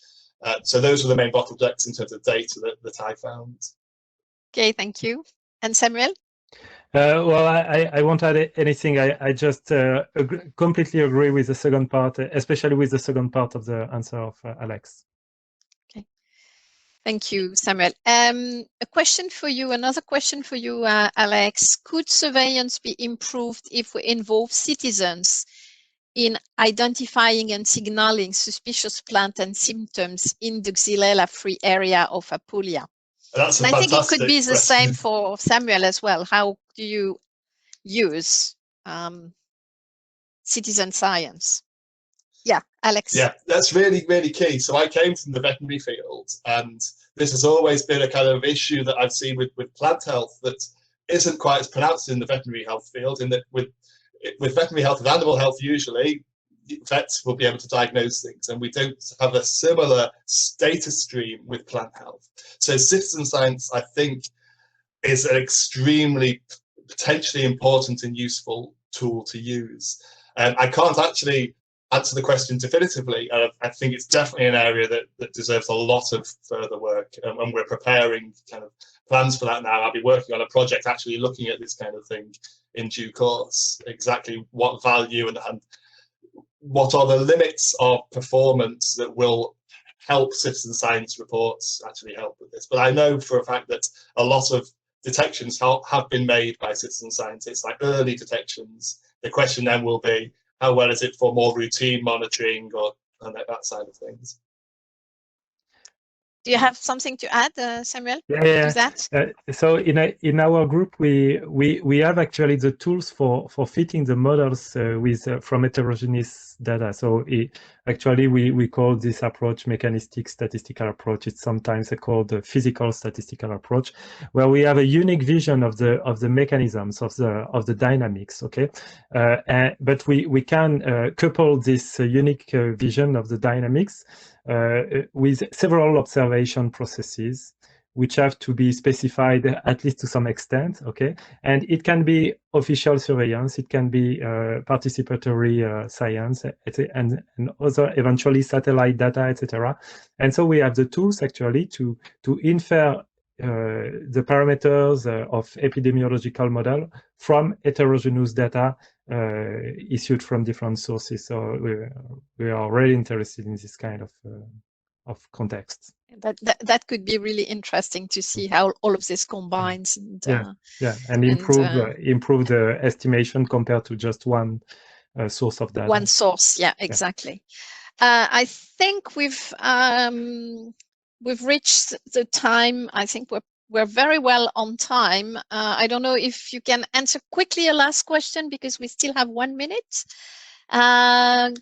Xylella fastidiosa, that's for you, Alex. Xylella fastidiosa prevalence in vector in epidemic areas in Alicante and Mallorca is lower than 10%, with a very high prevalence of Xylella in plants. Could we extrapolate conclusions to those scenarios? So yes, so we found we've created a host vector model that kind of replicates transmission between hosts and vectors. And again, I presented this at the Corsica conference. And what I'm particularly interested in is that very, very early stage spread. We're interested in those very early stages. And we find from our model, we predict that the vector prevalence would be considerably higher in the early stages. And then as time goes on, the host prevalence overwhelms that and it exceeds that. So a key thing would be to literally capture that whole dynamic over time, but right from the start. So I appreciate that's a really big ask, to try to catch something very early on and immediately go to try to estimate the prevalence of vectors and hosts and follow that up over time to see how that changes. Because my previous work has considered host vector systems as being the same ratio between the two, but actually with Xylella it probably isn't the case. It will have early high levels of vector prevalence and then later on high levels of host prevalence.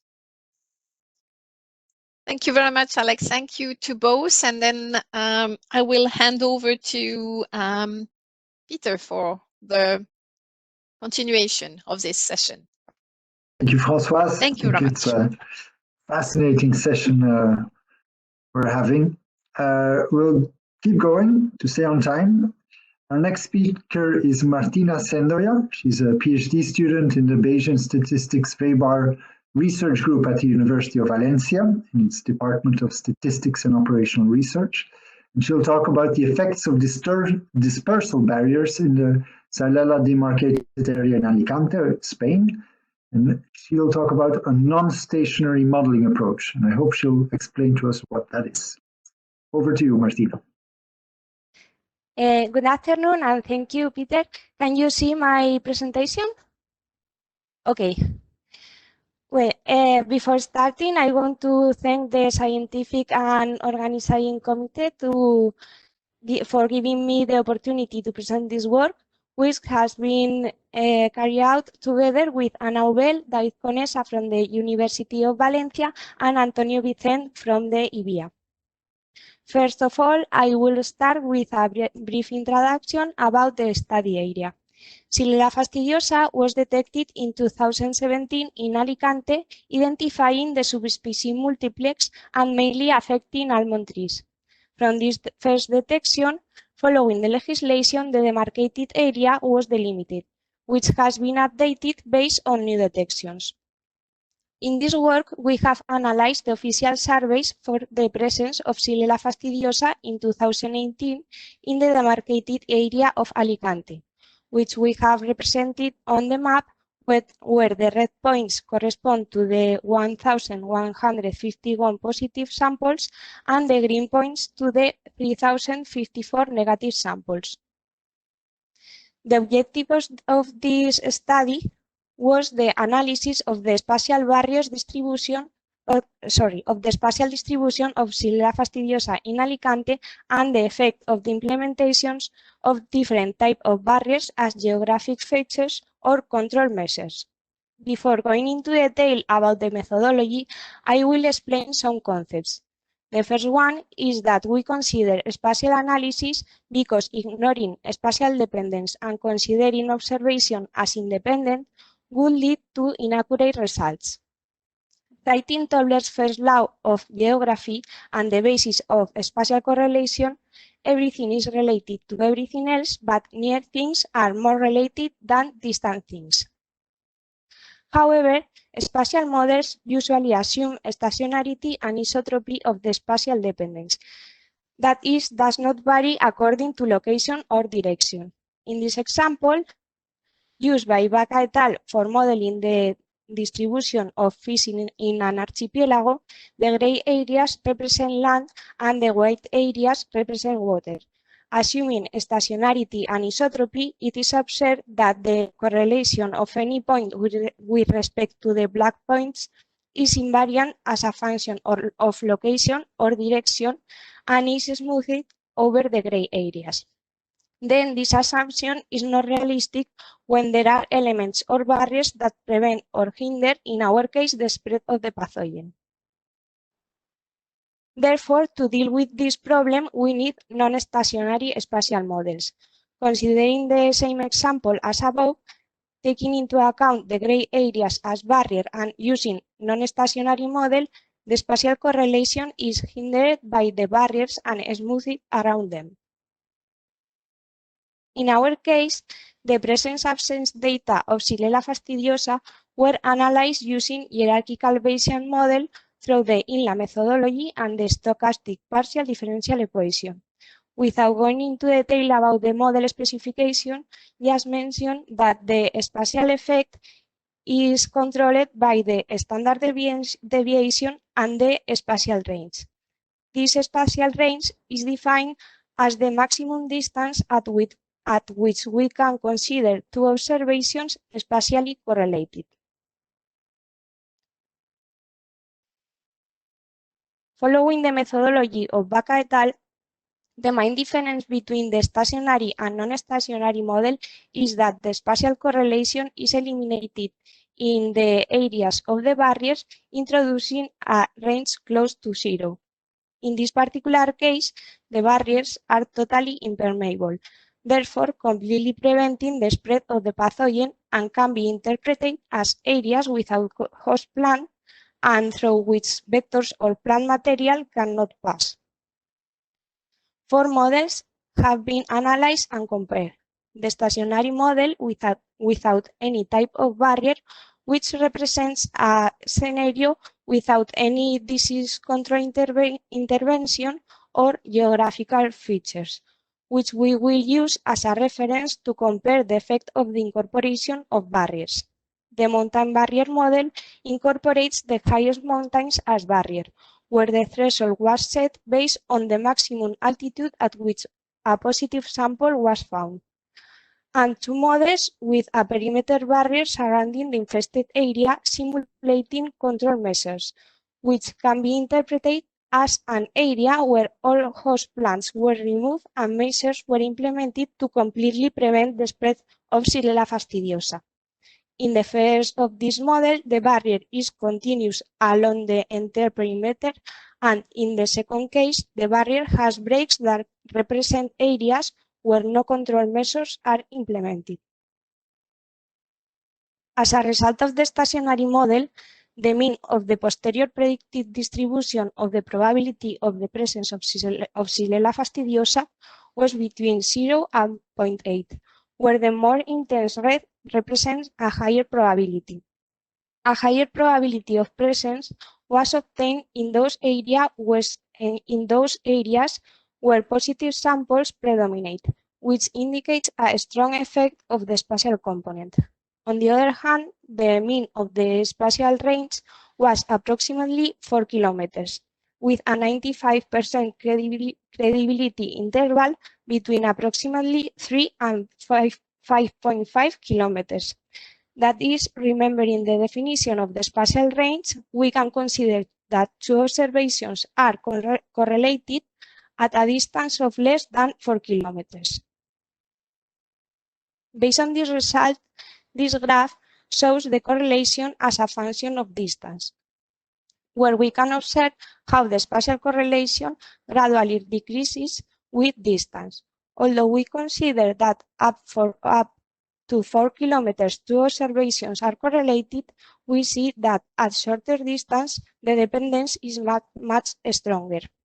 In addition, the minimum buffer zone set by the legislation is represented, which was 10 kilometers in the Commission implementing decision of 2015, 5 kilometers in the Commission implementing decision of 2017, and 2.5 kilometers in Commission implementing regulation of 2020. On the other hand, this map shows the demarcated area of Alicante, where since 2019, the plant health risk managers in Alicante have expanded the buffer zone with an envelope of 10 kilometers. Also, we have compared our results with the expert knowledge solicitation of EFSA for the mean distance of disease spread, obtaining that the 95% credibility interval of the posterior mean of the spatial range in the stationary model is contemplated in the values obtained from the expert knowledge solicitation.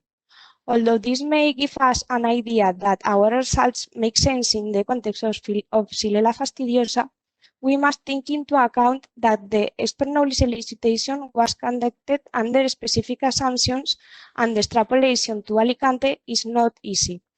Moreover, we have not considered the time component unlike the expert knowledge solicitation. As more relevant results of the implementation of barrier, this graph shows the difference with respect to the stationary model, where the red areas indicate a higher probability of presence in the stationary model. In the model that includes the highest mountains as barrier, no notable difference were obtained with the stationary model.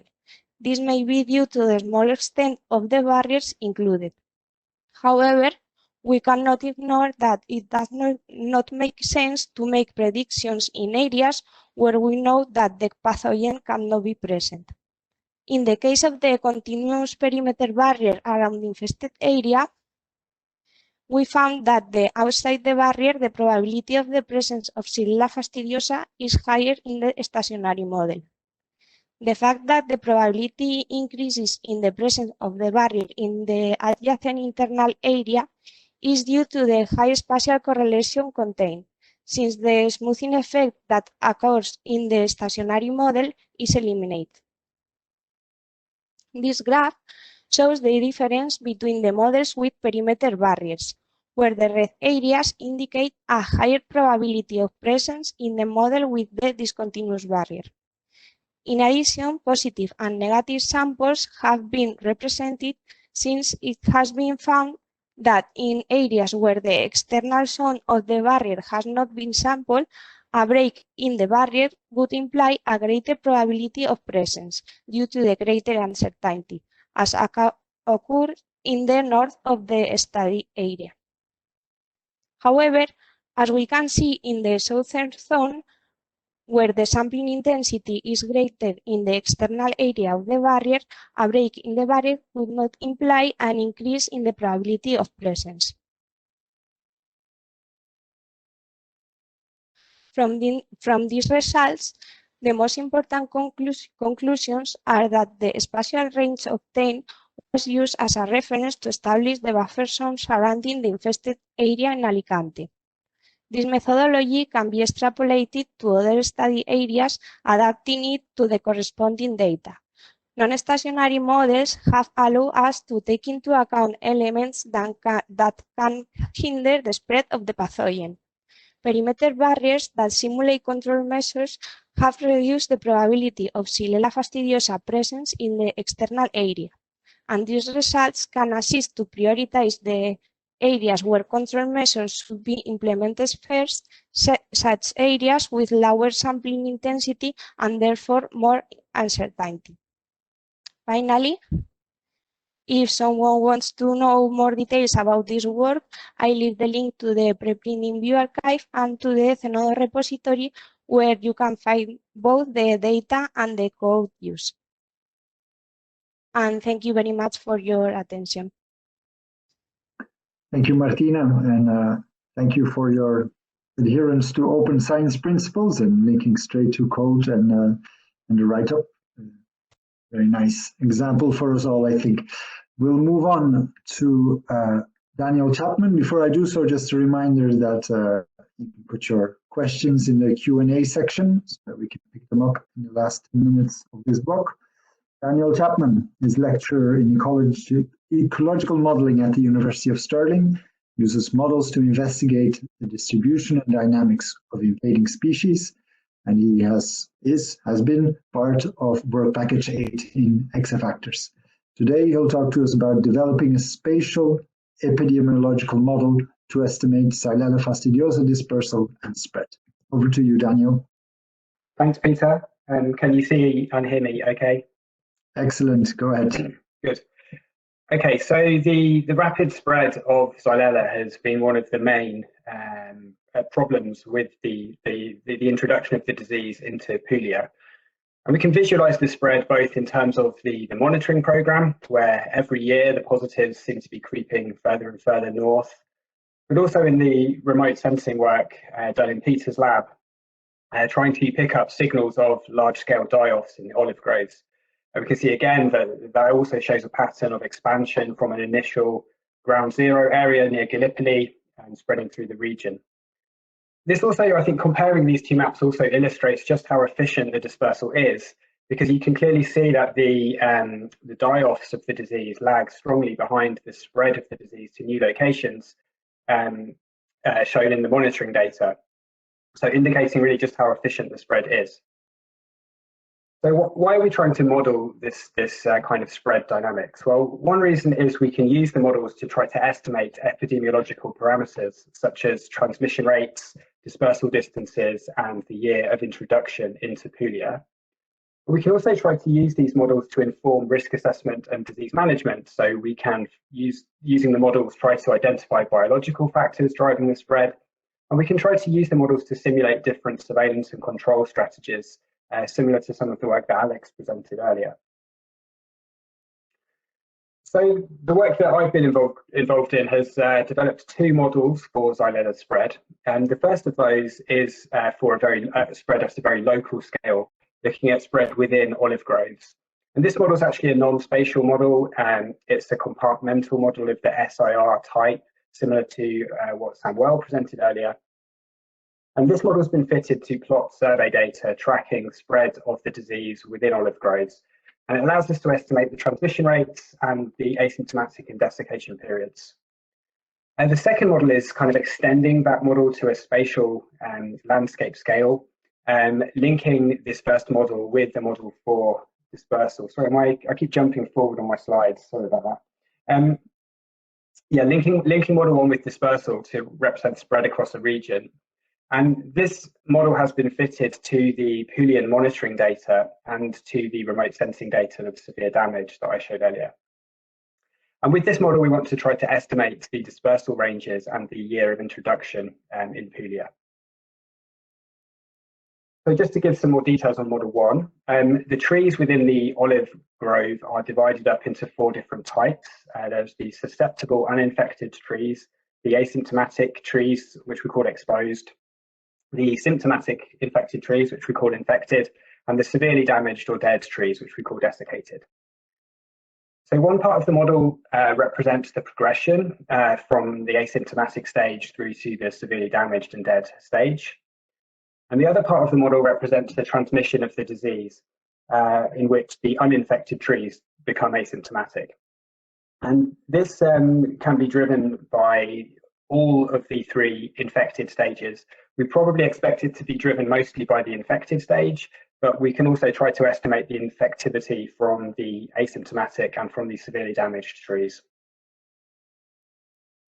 And this model gives us these kinds of disease curves, showing how over time, all of the healthy trees become infected, go through the asymptomatic stage, through to symptoms, and finally become desiccated.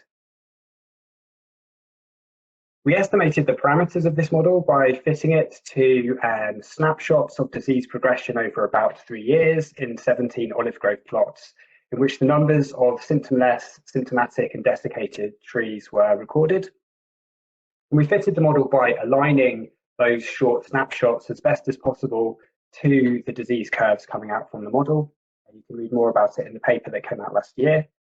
But you can see from the graph here that this model fitting gave us a pretty good representation of the data, with the points here showing the data and the disease curves as the lines.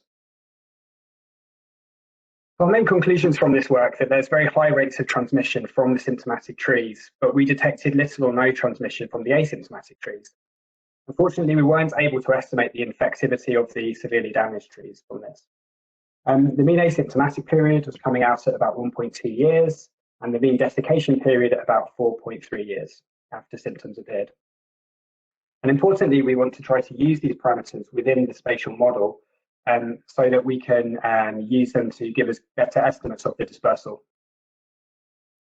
So that brings me on to the second model, which was, as I say, linking that first model with dispersal to model spread across the landscape. The model represented the variation in susceptible tree distributions using the map of olive groves. The dispersal part of the model coupled both the local diffusion of the bacterium with long distance jumps. And we also impose on top of that the real monitoring program trying to detect the disease and then felling of positive detections so that we can simulate the Xylella epidemic spreading across Puglia. Just to give a little more detail on the dispersal model, we use a Gaussian kernel for local diffusion. And this was informed by a recent paper by Bodino et al., in which they demonstrated that Phalaenus spumarius can move at least 120 meters and estimated using a Gaussian model a movement range in the hundreds of meters per year. The long distance part of the dispersal uses a negative exponential kernel, really the simplest possible model for insect flights. And this was informed by a recent paper by Lego et al., who demonstrated much longer movement capabilities in Neophalanus with recaptures up to 2.4 kilometers and individual flights up to 1.4 kilometers. I won't say too much on this, but just to reiterate, we simulate the monitoring program and use the real locations of inspections. Then we go through the process as we understand how it's supposed to happen, with visual inspection, sampling of trees, laboratory testing, and then after positive detection, felling of all the trees in the grid cell. And that kind of represents the 100-meter felling radius that's applied in the field. So to calibrate this model, to fit it to the data, we used an approximate Bayesian computation. And what this basically involves is running the model lots and lots of times to simulate lots of different epidemics with different input parameters drawn from prior distributions. Then we compare the way that those epidemics look in the data to the real data and keep the parameters that best match the observed spread. And this gives us our parameter estimates or our posterior distributions. And so we tried to match to the number of positives in the simulated monitoring data, the distance of those from that ground zero near Gallipoli, and how spatially clustered they were, and the area of severely damaged large orchards comparable to the remote sensing studies. So these figures show the match between the model and the observed data. The grey box plots are the model outputs, and the real data is shown as the blue triangles and lines. I think you can see that in most cases, the model gives a reasonable depiction of these aspects of the spread, as is observed in these data sets, but there are some important discrepancies.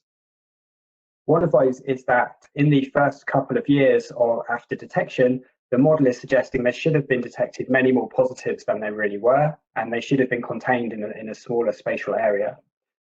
So maybe there was some discrepancy between the early stages of spread. I think my mouse is malfunctioning here. Between the early stages of spread and what the model is representing. Another discrepancy is that we actually found it very difficult to fuse together and reconcile the remote sensing data with the monitoring data. And you can see that even in the final version of the model, we're slightly underestimating the total area that's really gone through to die off in severe damage. But overall, the model is giving a reasonable depiction of the spread. This slide shows our parameter estimates for the year of introduction. So the orange histogram here shows the posterior distribution. The model estimates that the introduction may have started as early as 2003, with an uncertainty range from about 2001 to 2005. This is slightly earlier than previous estimates from the region, and I have to say I think it might be a bit early and a bit affected by perhaps those discrepancies that I highlighted in the previous graph. But nevertheless, it raises the possibility of earlier introduction than was previously thought. And this shows the parameter estimates for dispersal, and showing the estimates of the scale parameters for short distance and long distance dispersal, and how they combine into an overall dispersal kernel. Basically, it shows that most of the short distance diffusion is occurring within about 1.5 kilometers, but there's this tail of longer distance dispersal with a mean of about 5.6 kilometers, which is driving the spread. These estimates are slightly higher than the empirical estimates of vector movements, but they're more within line with the expert knowledge elicitation that has been referred to in previous talks today. This shows an example simulation from one simulation of the model, showing the number of infected trees over time, shaded from blue to red.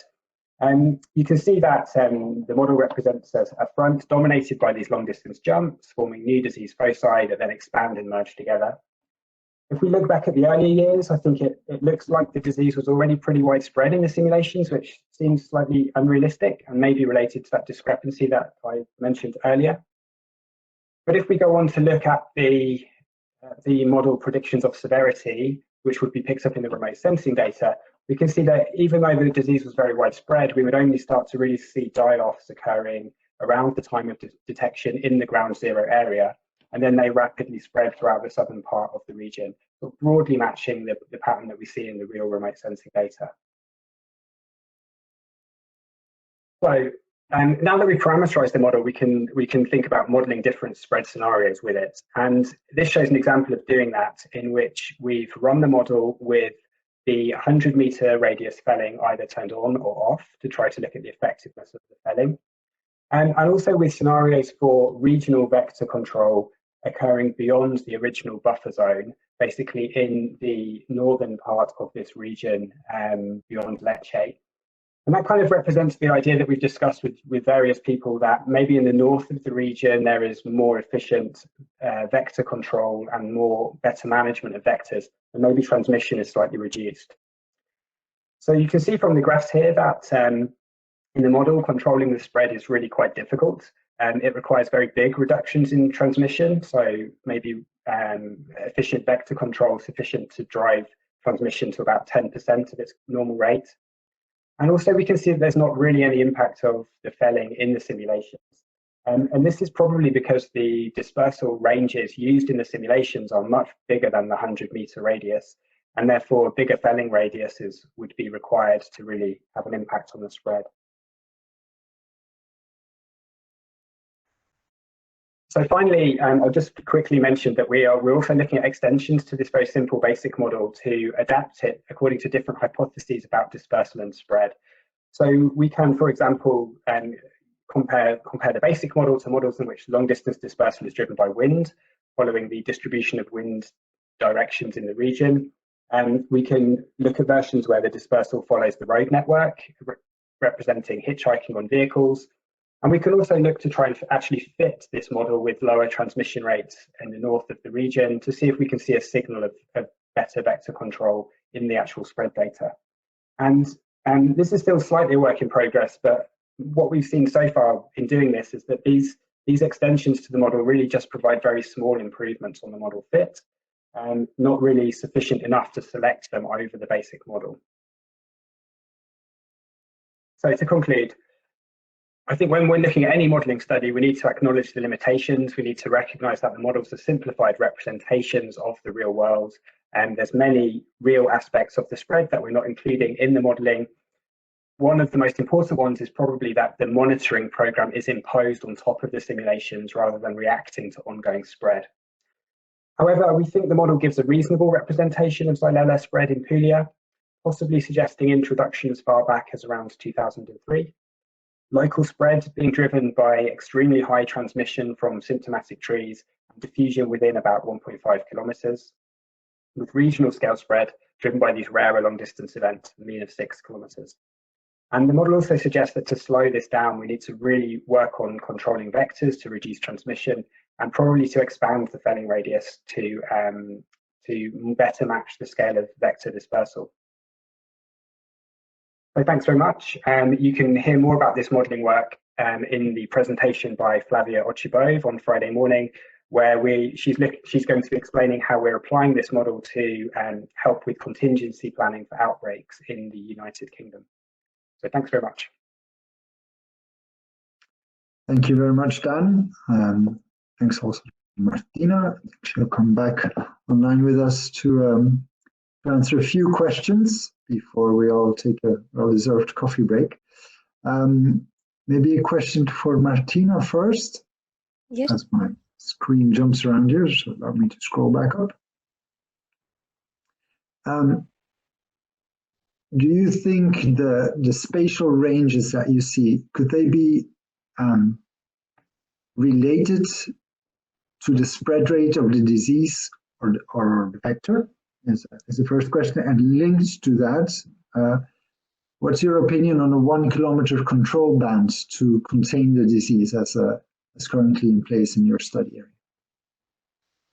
area? Yes, the first, we need to take into account that the spatial rate is a parameter of the spatial component, and here we use this rate. This rate means all of forms of spread of the disease, not only the vectors, maybe also the human interventions or movement of plant material.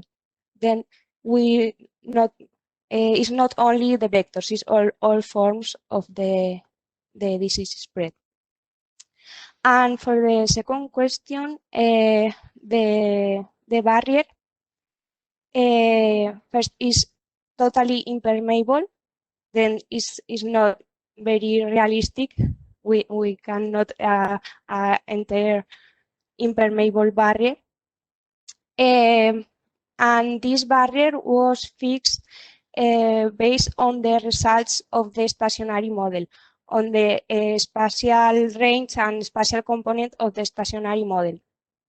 And this distance cannot be interpreted as control measures or as a distance that we need to apply these control measures, because it is totally impermeable, and if this barrier in the model is of 1 kilometer or 3 kilometers, the effect in the model is the same. Thanks much. Daniel, you mentioned it in your conclusions, and it actually came up in the questions on the remote sensing side of things as well. It's the issue of cultivars, resistant ones versus susceptible ones, varieties. You mentioned yourself that it was one of the knowledge gaps, but could you could you reflect on it nonetheless? Would it be on your top list of data sets to have if only you could? Or do you think actually in the grand scheme of things, they might not make all the difference? Yeah, it's a very good point. I think to help answer that, it would be, what we need to know is a better idea of the relative proportion of the resistant cultivars in the landscape.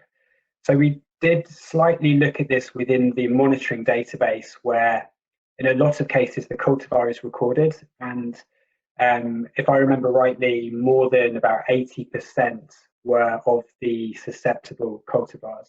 But of course, they may have targeted surveillance towards the susceptible cultivars. So yeah, in an ideal world, we would have basically a map of where, which cultivars are present in all the olive groves, and then we could then build in that into the model. And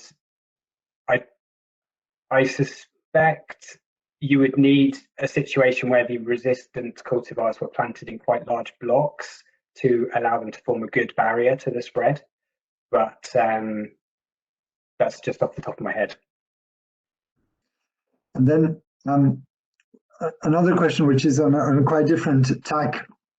As your modeling work, Dan, really brings together knowledge across multiple disciplines, including remote sensing work, but also those looking at vectors, those looking at transmission, spatial processes per se. What's your experience in managing that knowledge, but also the people behind it in a project like X Factors? I mean, I think one of the real joys of being involved in X Factors has been the opportunity to interact with so many different scientists working in such diverse areas, even though we're all focused on one particular problem. And sometimes there can be challenges in terms of communicating using different languages and slightly different ways of thinking about problems too. And also, as modelers, we're often sort of piggybacking on the work of experimentalists and people looking at what's going on in the field. And of course, it sometimes doesn't always work out that the data collected is exactly as you would wish to have it for the modelling. But generally, it's very much a positive experience. And I think one of the real strengths of XF Factors is the diversity of experience in the consortium. Thank you very much. When we had to brief for this session, Maria pointed out that if we would run over time, we could eat a bit away of our coffee break to make up for time. Thanks to the speakers, we stayed wonderfully on time. So let me just check the last questions. I will leave them for the written answers. What I propose is that we move into the coffee break and we enjoy the 3 extra minutes we've gotten because of the timeliness of the participants, and we'll reconvene at 5 o'clock for the next talk, which will be in the next block of talks, which will be managed by Françoise. So with that, I hand back, or I hand over straight to coffee. I'm not quite sure. It might be up to the technical coordinators to do that at this stage. But thank you again very much to all the speakers of these first blocks. And otherwise, see you back here at 5. Welcome back, everybody. I hope you could enjoy your nice break.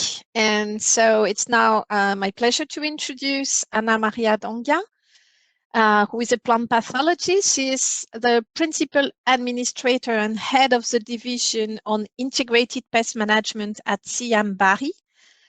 Ana Maria has a long experience in surveillance, monitoring, characterization, epidemiology, and control of quarantine pathogen of fruit trees.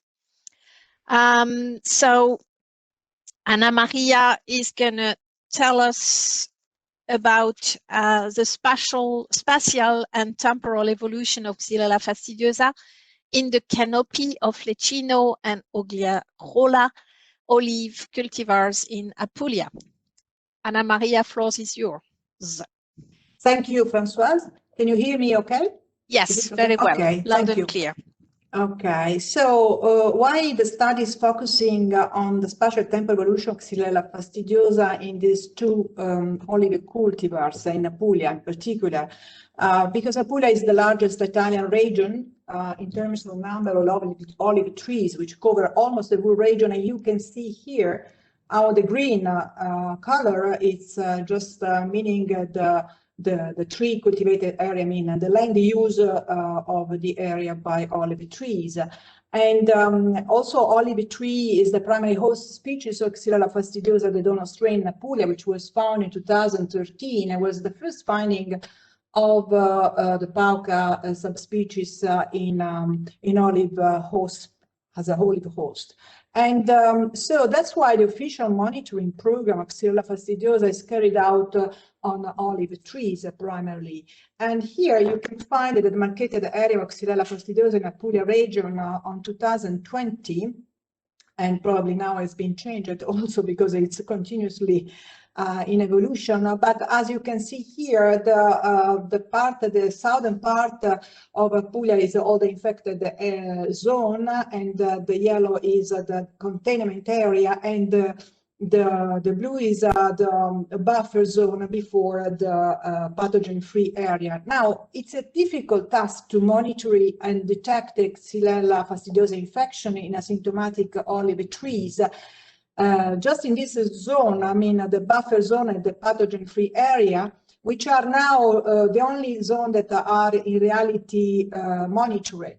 So this is a difficult task, also because due to the irregular pathogen distribution at the canopy level and the low pathogen amount, and also to the cultivar susceptibility besides the reason. So usually the official monitoring procedure in asymptomatic olive tree is allows the sampling all year and from the middle upper part of the canopy in a representative way. And in Apulia, I mean, we collect the 8 weeks with mature leaves as a sample, and the diagnostic test was by ELISA using mature leaves, and now from 2020 is only based on molecular test. So the study, which is was developed, I mean, during this project before, I was focusing on implementing sampling monitoring procedure for Xylella fastidiosa in olive trees. It's focusing on evaluating this evolution, the infection in this asymptomatic part of the canopy of these two cultivars, because one is the Lecino, which is, let's say, resistant or tolerant, and the other one is Oleodora salentina, which is the susceptible olive cultivar. And this is in order to provide useful indications for improving the effectiveness of sampling protocols in asymptomatic olive trees. So a preliminary trial was set up in 2017 in the infected zone, I mean, just where the first outbreak occurred, and here, so in the southern part of Apulia, and the two cultivars that were investigated were Celina and Nardò as susceptible and Lecino as resistant, and we have I mean, set up the trial using 5 positive trees tested by the DTBA, sampling from asymptomatic branches, collecting 4 twigs from the 3 canopy levels and testing 3 portions of the twig, all by the DTBA. And we find, I mean, at the end, a total of 60 twigs per cultivar at each tea time. There was May and July. So by these preliminary results, we evaluated there was no significant difference among the 3 parts of the portions of the twigs.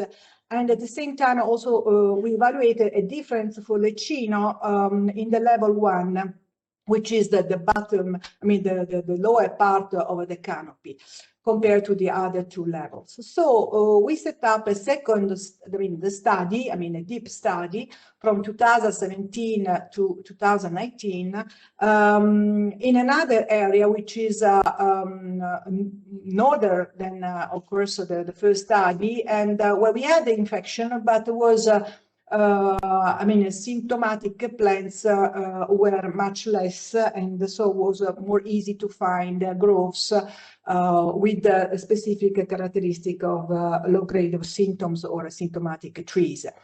So these two growths were selected also because they were studied in another for other purposes in the project, and cultivar Aurora Lecino showed this infection rate in the beginning of the study.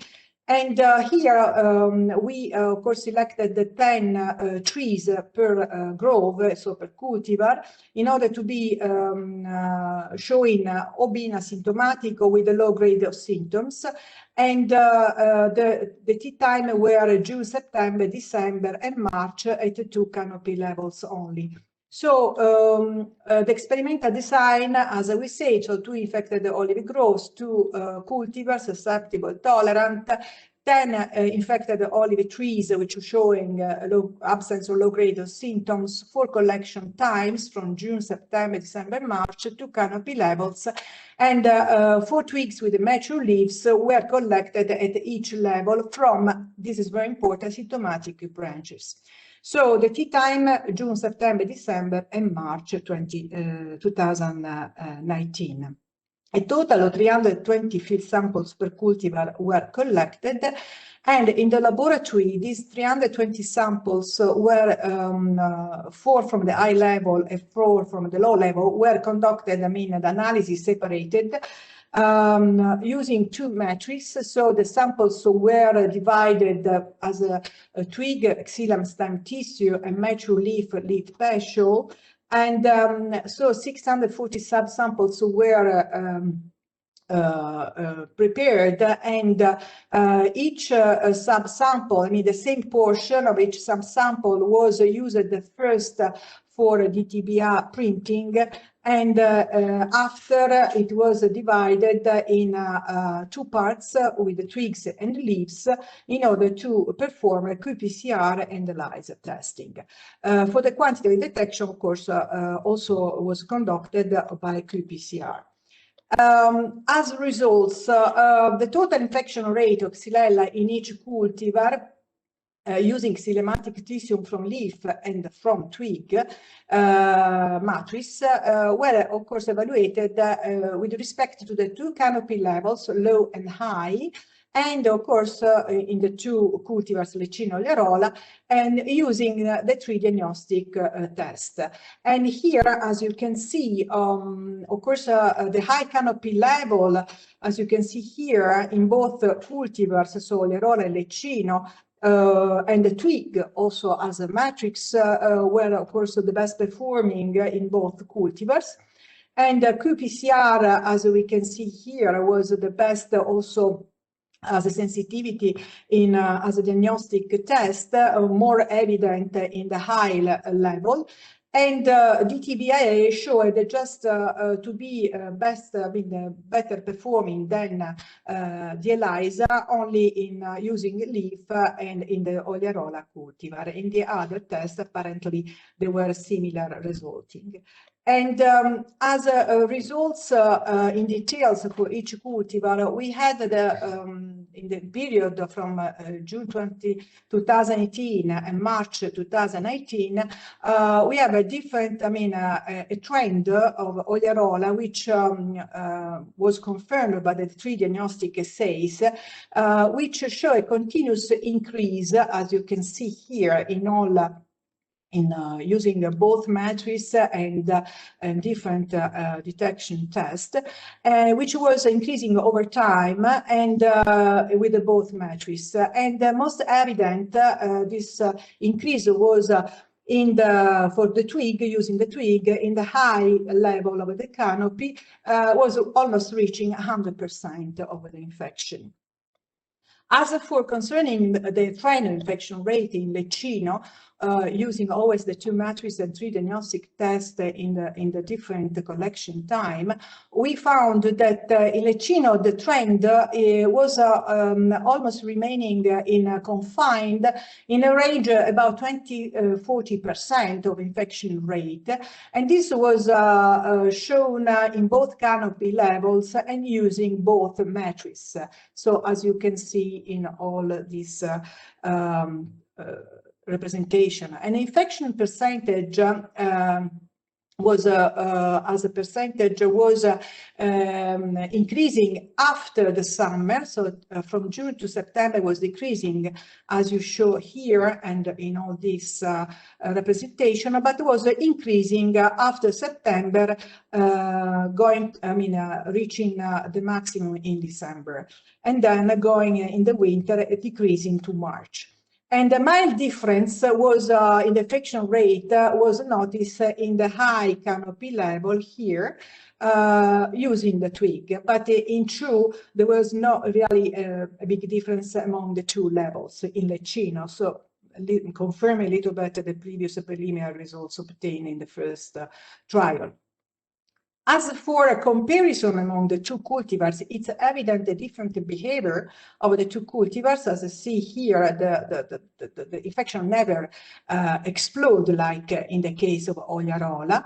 And so it's important that this shows the difference behavior also as a susceptibility to the infection. And as a pathogen concentration in each cultivar in relation to the sampling type, the matrix, and the Canopy levels, we have here the representation of the 2 cultivar, so Lecino and Oliarola, and in brown you see the twig, and here in green you see the trend of using the leaves. Now, the concentration in Oliarola, so let's first, in general, we can say that the concentration increase during the winter time, and this is evident in all the representation, and also, but a different trend is among the cultivars. In particular, if we see in the Oliarola, we have a reduction of concentration during the summer period, reaching a minimum in September, then increasing up to all the winter, up to spring. And more evident this reduction of the concentration after the summer period in the low level of the Oliarola. And as for Lecino, here, we see that there is a really difference among the 2 matrices. So we can see here that the twig is decreasing up to December and then increase in the winter period, while in the case of a leaf, we have a decrease up to September and then an increase up to the spring. So in true, the leaf is behaving like also in the low part of the canopy, like in the Oliarola as a trend, while the twig is behaving completely different as a matrix. So this is also important to always show the difference among the 2 cultivars, also for the concentration of the pathogen. But even in this case, twig are always showing the best results as a matrix compared to the leaves. Evaluating in general the spatial temporal evolution of Xylella at the canopy level, we can see either with the concentration of the pathogen, either with the infection rate of the pathogen. In all these cases, the behavior is different among the 2 cultivars, as we can see here. But we may have anyway some indications for monitoring asymptomatic olive trees, and this indication show us that the summer period, high temperature long period of high temperature. In Apulia, we have a really high temperature during the summer, impact negatively in the concentration as well as in the percentage of an infection detection. And so it should be avoided this period from mid to late summer. And also the sample of semi-hardwood cuttings best from the mid upper part of the canopy, even if in the case of Lecino, there was not a big difference, but that difference was more visible in Oliarola. And also 1 minute. Yes, the use of a twig matrix for diagnostic test.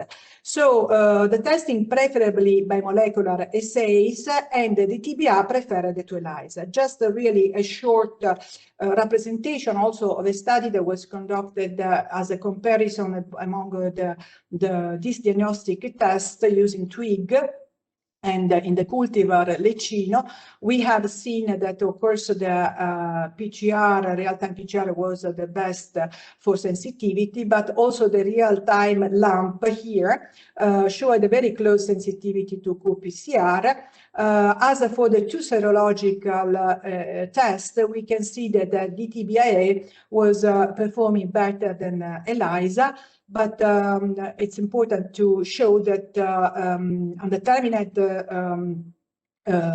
results were only obtained for DTBI and ELISA compared to the other molecular tests.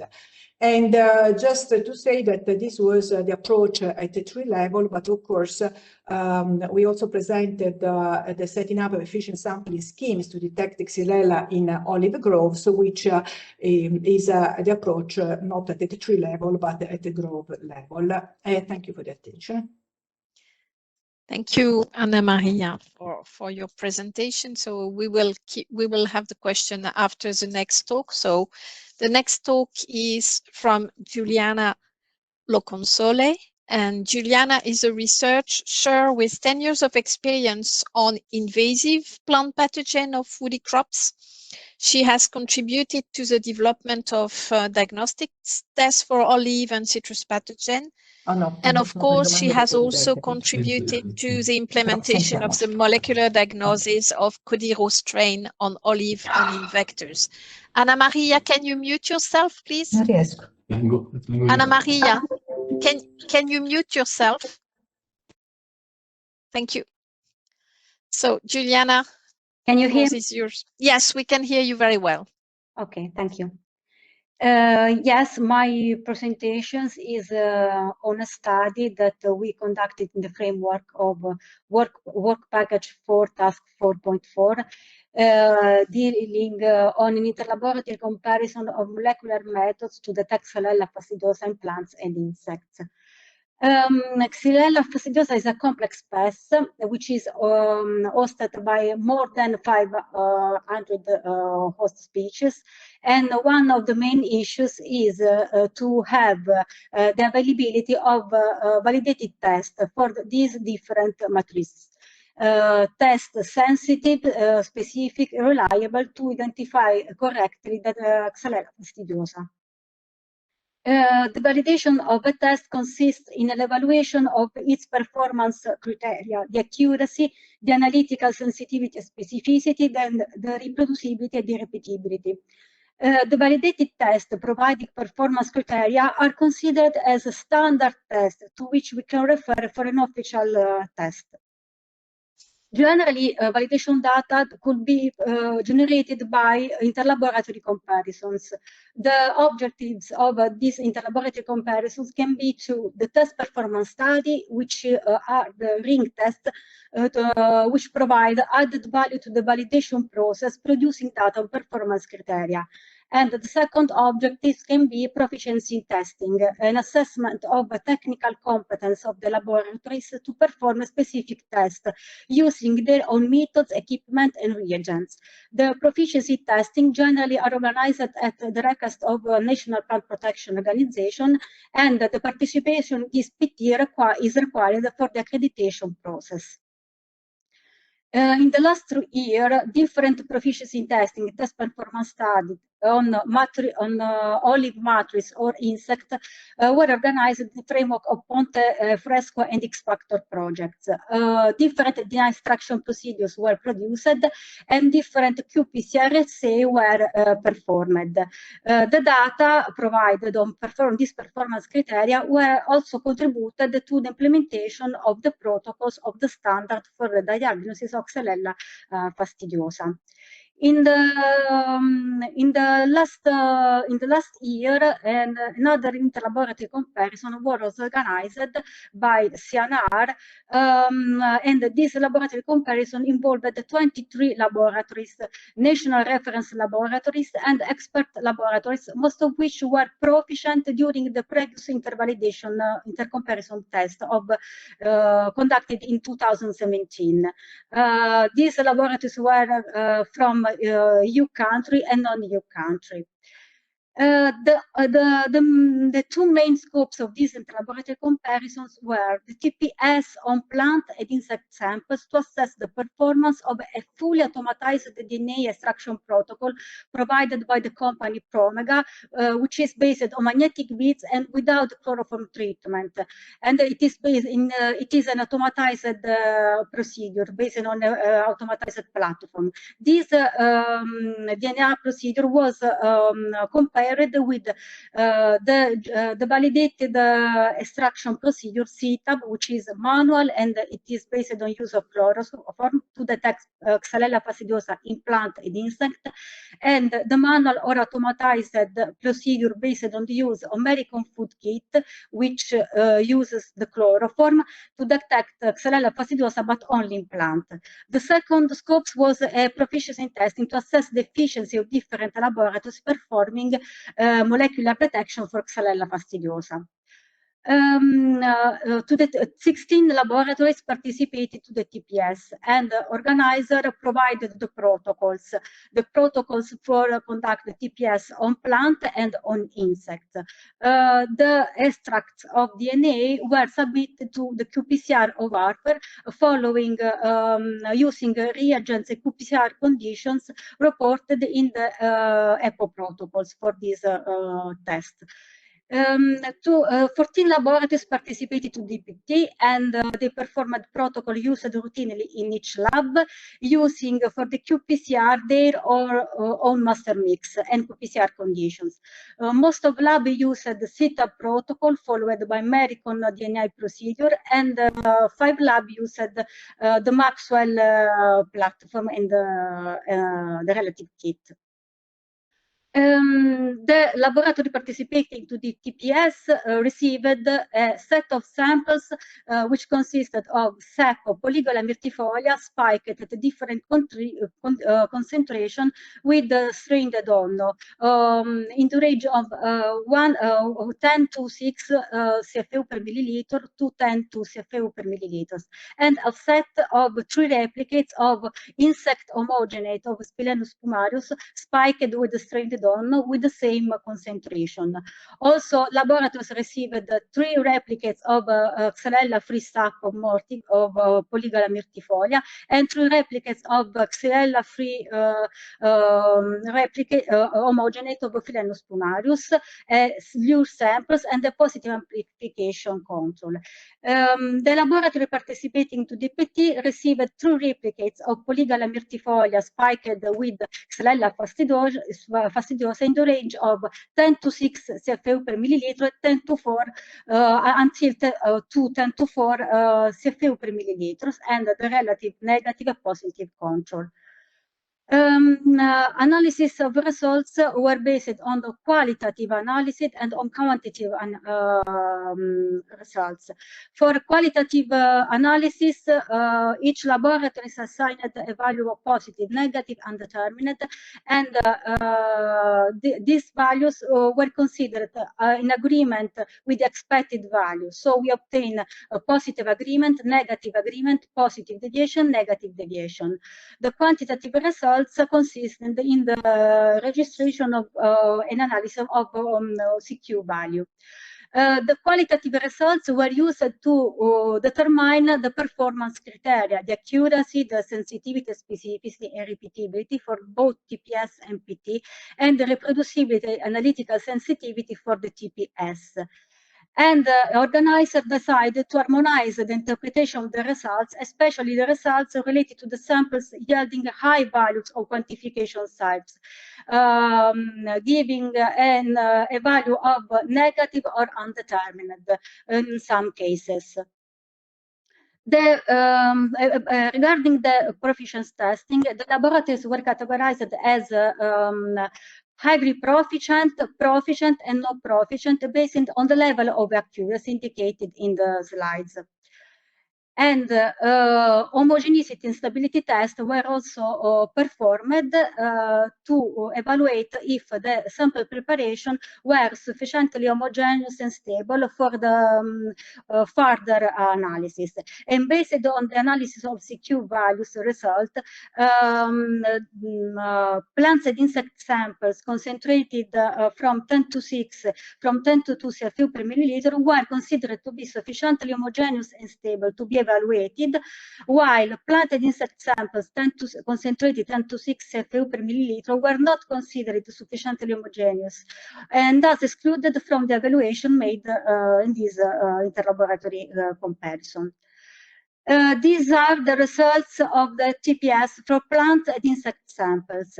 As you can see, accuracy, repeatability, reproducibility reached the value close to 100%, because most of the lab obtain 100% of this performance criteria. For this performance criteria, only 1 or 2 laboratories produced 1 or 2 false negative deviation or positive deviation.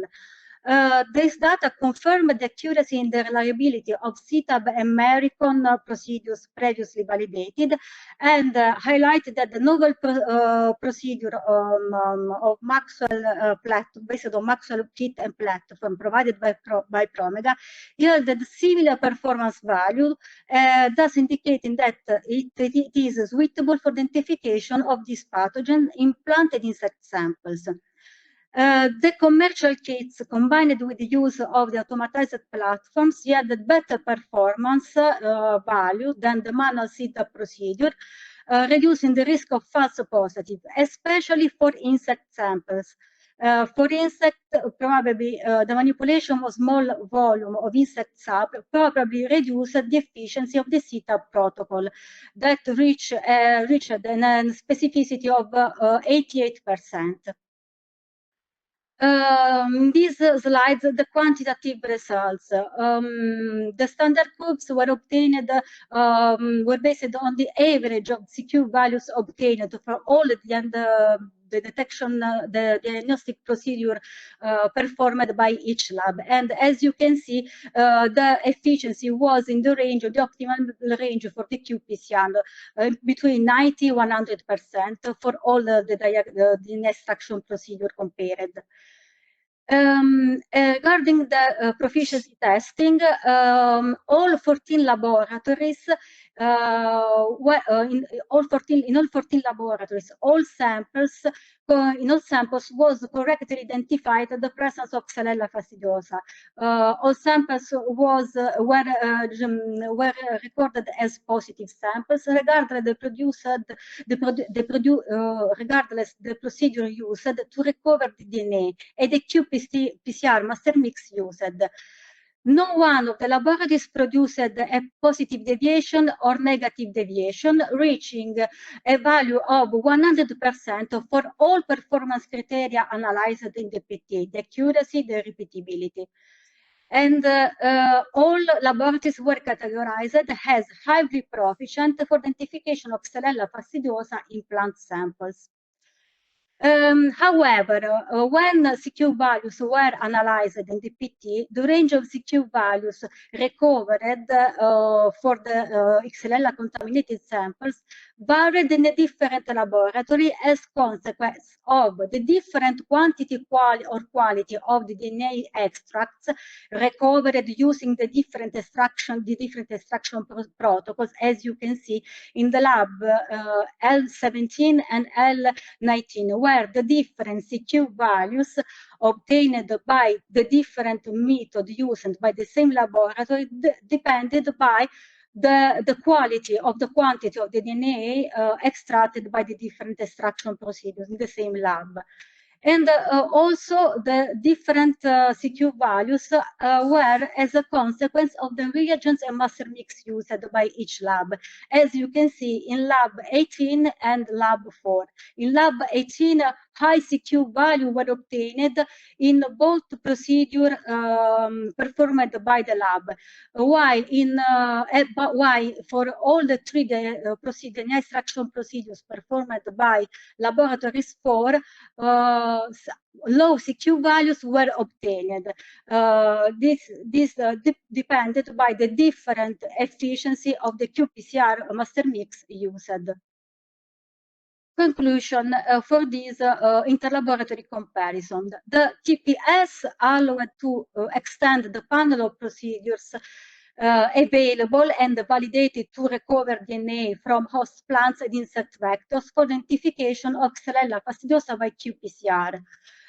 Moreover, the commercial kit Maxwell RSC provided by Promega included in this TPS showed performance values similar to the currently used protocols included in the EPO protocols, and could be an alternative procedures for those laboratories that are equipped with this dedicated automatized platform, even if this validation included only one plant matrix, Polygala myrtifolia.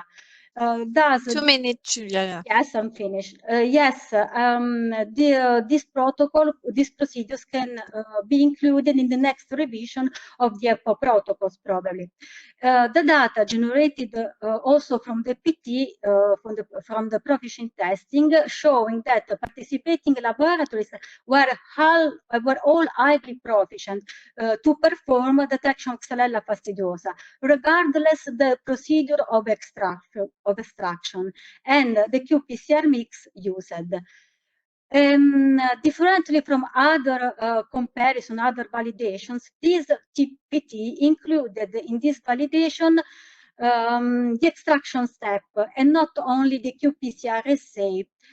And it is important. It is an important opportunity to test the competence of the laboratories to perform in the performing of this critical step in the diagnosis of Xylella fastidiosa. Because one of the critical steps is to have an extraction and purification of DNA of a high quality.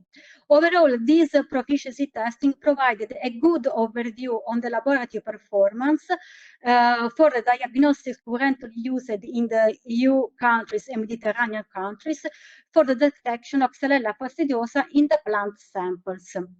I finished, and I would say thanks to all the participant laboratories. Okay. Thank you very much, Juliana, for the presentation of this test performance studies and proficiency testing. So we have received question so far. I think the question for you, Juliana, are going to arrive, but for the moment, it's mainly question for Anna Maria. So Anna Maria, are you with us? Yeah? Yes. So can you put on your camera, please? Yeah. Thank you. So the first question was, and there are two questions which are kind of related. Are the concentration difference along the timeline for both cultivars statistically significant? And yes, it was along the line is, have you tried factorial mixed effect model to test for statistical differences? So the person mentioned that your design namely has several possible fixed effects. So the matrix, the cultivar, and the canopy level. but also random effect that such model could properly account for. So. Yeah, no, we have just applied a factorial statistical analysis based on the different parameters that were considered. And it was just to have the idea of this fluctuation of the infection as a concentration and rate of infection, let's say in the different seasons, because more or less we try to capture the situation at the different seasons, but was not applied the model, no. Okay, and the next question is that do you conclude to monitor asymptomatic avoiding summer high temperature? And so the question is, would you suggest to update the EPO standard and official surveillance campaign recommending to sample asymptomatic all year round except full summer? Okay, of course, let's clarify the point. We are speaking about monitoring plants in buffer zone, Xylella-free zone, where we don't expect, unfortunately, to find symptomatic plants, because if we find symptomatic plant, is an easy job. Let's say we can, of course, sample easily from the symptomatic branch and plant. Now, what we try to see, what we can do if we don't have symptoms. So in that case, yes, sure, I will suggest, because the knowledge is just gradually for this pathogen. So concerning just all year, I will exclude for sure the summer period. Let's say in our conditions, summer period from June to September means a long period of high temperature. So let's not speak about temperature, but a long period. It's so long that I think there was also a presentation on the effect of the high temperature on the bacterium. So for sure there is an effect. So even if the symptoms are showing clearly in the summer, but that's because of also the water stress of the plant. But as a detection is by my point of view, in a symptomatic area, I will not consider that period for monitoring. So even in your study, you seem to be able to detect it with the molecular tests. Yes, sure, but it was much lower, the detection, compared to the other periods. Okay. Yeah, that's going to be because I see there is a suggestion to update the EPO standard. I think that's going to be a point for discussion in our groups. Sure. About does it mean lower, does it mean not detecting it, or having still a detection but at a lower level, maybe have more inconclusive? No, but means that in the group of samples we have a number of samples that were not detectable. So and again, we have monitored 1 year, but give anyway an indication that summer period is critical. Okay. So that's something that could be further monitored. Okay. So what is again, and Juliana, I think we're gonna come back to you after that. Yes, question. Well, let's change. So Juliana, although the results of the PT were clear with all lab proficient, what is your feeling about the capability of labs for using molecular tests as they are now defined in the regulation? In the PT, participated laboratories that have experience in molecular detection of Xylella fastidiosa, and they obtained a good result because they were highly proficient. The drawback could be for the laboratories that could approach for the first time to the molecular detection. It could be an issue of the detection of Xylella fastidiosa for the monitoring program. But now I think that the participation to a proficiency test is required if a laboratory could perform molecular detection for an official monitoring program. Okay. If I can add to that, there's also been a proficiency test organized in the framework of the EU reference laboratories, and with very good result as well regarding proficiency of laboratories. And I would like to stress one point regarding your proficiency test. You highlighted it, and I want everybody to really realize the fact that you didn't do it on DNA extracts, but on extracts is really crucial. That's really a big difference that the lab have to extract the DNA and have a good quality DNA for the PCR and not just get DNA. So that's really very important. I think we have time for one question more. So Anna, so there is, what is the CQ that you get in real-time PCR for asymptomatic samples, and do you use a cutoff? We've seen that for in the case of the 31. 31. Wow. Yeah. Pretty low. Yeah. I would say. Yeah. And so there was also one last, you showed that the concentration was in general quite similar between cultivars. Didn't you expect higher differences, considering that one is tolerant and resistant, tolerant, and the other susceptible? Well, yes, but this is other results. So we have to deal with these results. Now, what was interesting was in reality, in the infection as a percentage rate of infection, there was really a containment, like it looks like it is contained. Then when you go to the concentration, I mean, the concentration is quite high in both. But anyway, means that probably there is let's say, a sort of interaction between plant and the pathogen in a way that is going up and down. So probably in the period that we considered, and for example, also the winter period, which is increasing in both cultivars, in reality, in the detection as a rate of infection is decreasing a little bit. So concentration doesn't go with the same trend as the detection as a rate of infection. And this is quite strange, but there are probably many reasons why, that I will not now go more in details, but there are many things to discuss on this. Okay, so thank you very much to both of you. And so now we are continuing with the next block of presentation.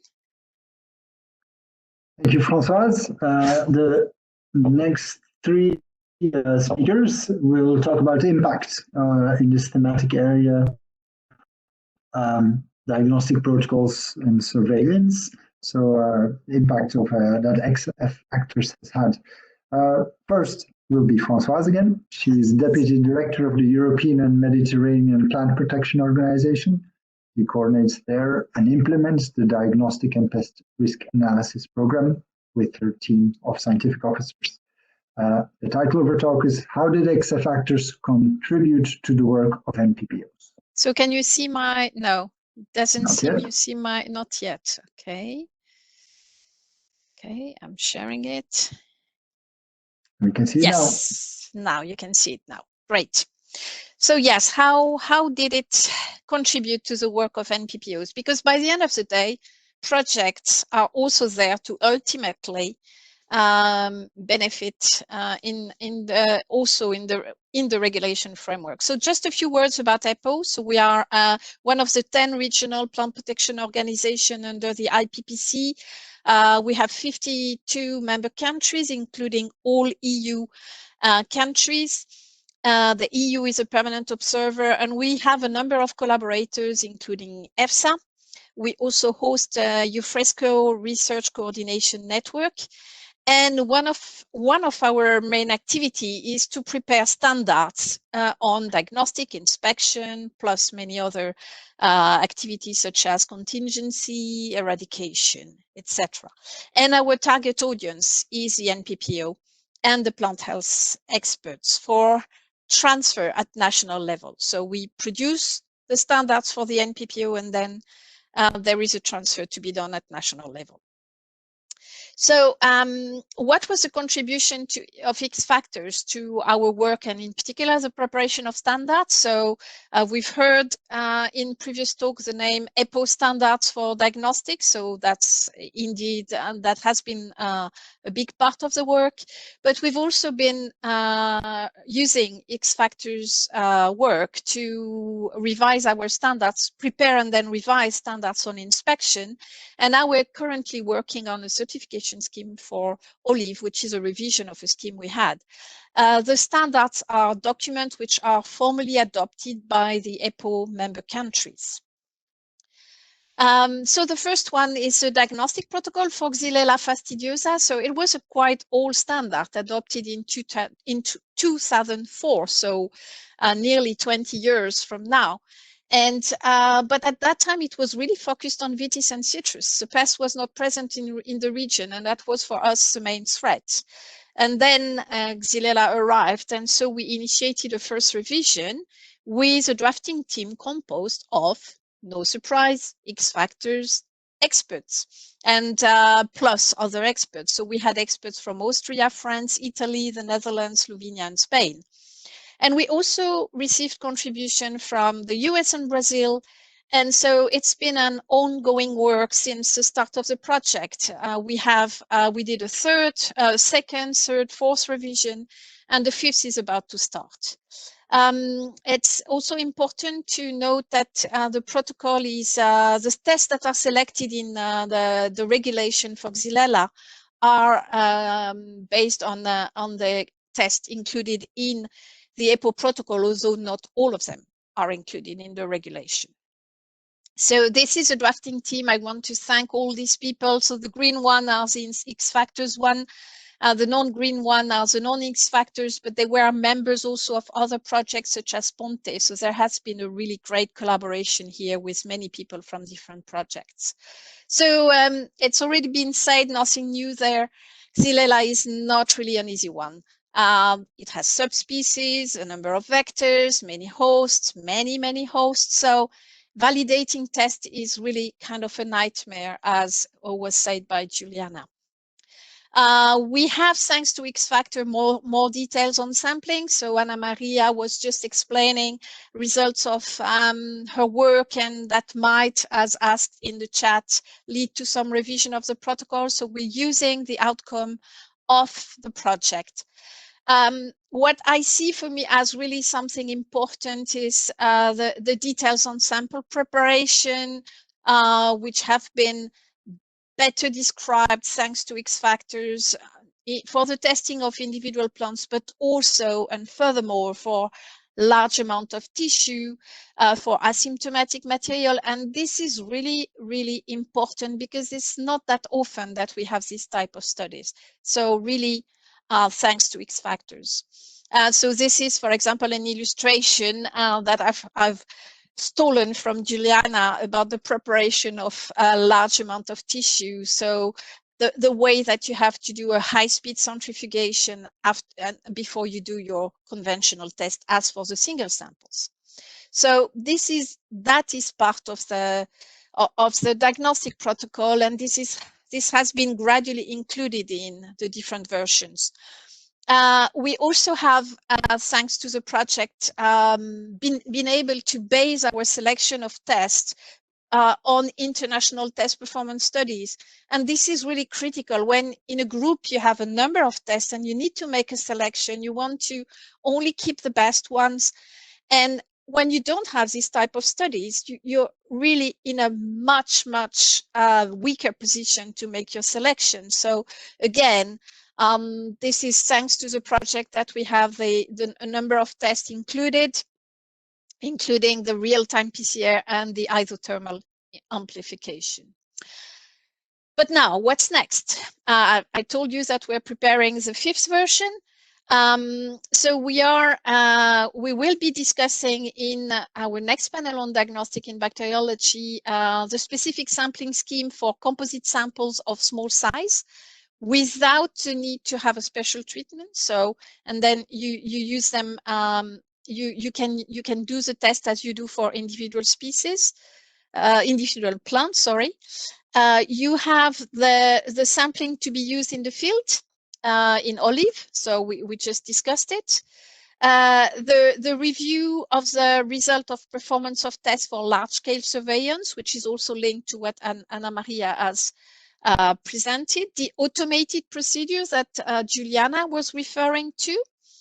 There has been also some work in X factors on the inhibition effect in DNA extraction, which can be quite important for some plant species. And so we will review some work done by the Greek colleagues on that.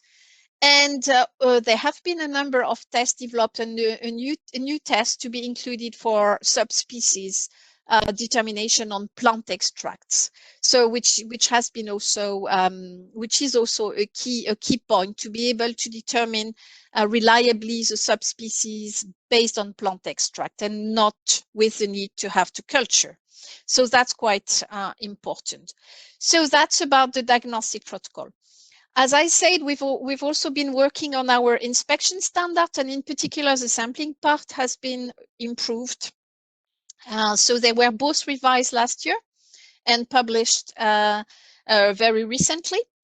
And for, of course, all the new elements regarding pooling of samples will be looked at. And I must say that we would really like to be able in the future to include in this inspection standard the use of how remote sensing could be used to optimize inspection, not to replace inspection, but to optimize. So how can we make a combination of combine different tools there? One of the work done in its factors was also to design a voluntary system preventing pests, which is called the VSPP. And this is where we've been working with the nurseries, in particular Nactenbo and Civitalia in the project, to design a system where there is a better integration of the plant health risk in the production of the plants for planting. And so this system, which is called the VSPP again, has been provided to the EU Commission as a potential tool to satisfy the minimum requirements for pest risk management. And I realize there's a mistake I've not corrected. It's DG Santé, not Sanco. And so this is, and what is important is that Nactenbo and Civitalia are promoting the implementation of this VSPP in Italy and in the Netherlands. So it's not only on paper, it's really something that's that the nurserymen in Italy and that Nactenbo and Civitalia are promoting. And so we are also revising the standard on certification of olive tree, and this is in progress. And here the work of X factors has really been important. So not only the VSPPs that I just talked about, but also the requirements regarding insect-proof greenhouse, how you can produce your nuclear stock in insect-proof structures. And so they are ongoing discussion at the moment. So it's work in progress here. And also, I think I want to point to one experience we had during the X Factor project, which was the exchange we could organize together with the Work Package 8 between modelers and PPO risk managers. So we organized a word cafe. So this is really a system where people are evaluating a question in turn and adding to what the previous group has done. And during that World Cafe, we looked at the efficacy of eradication programs, so how you identify this efficacy, the usefulness of simulation models, the statistical basis of surveys, the data that is recorded, again, how modelers can use it and whether it's useful, how available it is. And another point, which was also touched earlier, about the socio-economic consideration in eradication programs. So that was the World Cafe. You can see on that slide that there were some group with very active thoughts and filling the piece of paper with many different ideas. And with Tony, we've tried to summarize this in one of the deliverables of the project. So I think I can only finish to say thanks to X Factors, thanks to for your attention. And a last point I would like to stress on the diagnostic protocol is that there is a revision about to start of the international protocol, so the IPPC1. And of course, it is our plan to make a contribution to promote, even at international level, all the work that has been done by X Factors on diagnostics. Thank you. Thank you very much, Françoise. Reminder, you can drop your question. Françoise will compile them for me to read them back to her. Next up is Antonio Vicente, plant pathologist and head of mycology unit at EVIA, works on epidemiology and modeling of fungal diseases in Mediterranean and subtropical fruit crops, as well as on the risk assessment for exotic plant pathogens. That's what we'll talk about today, scientific contributions of X factors to the EU plant health. Over to you, Antonio. Okay, thank you, Peter. Do you see the full screen? Yes. Thank you. Okay, so good afternoon. I was asked today to summarize in 15 minutes the scientific contributions of the project X Factors to the EU plant health regime. And it's important to keep in mind that the plant health regime in the EU is is under the remit of the European Commission. And the main, sorry, this is not. The main, for all the food-related issues, the scientific advisory body, direct scientific advisory body of the European Commission is the European Food Safety Authority, EFSA, including the plant health issues with the plant health panel. And you will see in my presentation a number of EFSA reports, EFSA opinions, where people that we are involved in and participate in the X Factor project, we are also participating in these documents as panel members or external experts. So that was, I think, very important to keep the information flow between the project and the scientific advisory body of the European Commission. Here you can see just some example on the updated pest categorization of Xylella some years ago, also on the non-EU vectors and the effectiveness of implanted control measures for this bacterium. Very important also this work by EFSA on the priority pest, ranking the priority pest in combination with the work that the JRC did for the socio-economic impact analysis. But also you can see here in this, just was an example of the list of experts that who participated in the expert knowledge elicitation sessions. There are many people that are scientists in X Factor project. And also, you will see later in other slides, some very specific inputs of the project were relevant in the frame of this expert knowledge elicitation. And as a, let's say, practical or legal result of all of this work is this priority pest regulation, where there are 20 pests and pathogens included in this list, and one of them is Xylella fastidiosa. But more focused on the Xylella regulation, there has been quite a big change from the Commission implementing decision of 2015 to the new implementation regulation that was enforced in 2020. Here I highlighted 2-3 main changes and how the project contributed with scientific information through EFSA to these changes in the regulation. If we go to Article 7 in the new regulation on the removal of plants in the infested areas, as a difference to the previous regulation of 2015, where we had list of host species for the different subspecies of Xylella, and all of these plants had to be removed in the infested areas. In the new regulation, you see here highlighted in this orange color that only, I would say, the natural host range for the Xylella strains that are present in this specific outbreak area are the ones that are regulated to be removed. So that means a reduced impact of the control measures, because not so many species has to be removed as in the previous regulation.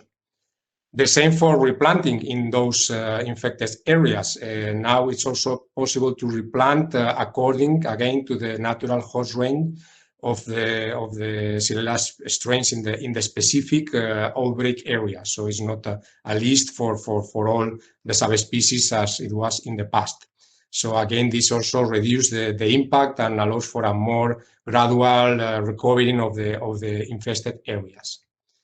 And as I said, this is in part based on the knowledge that was generated in the project, basically this local knowledge on Xylella fastidiosa strains and their pathogenicity on different plant hosts.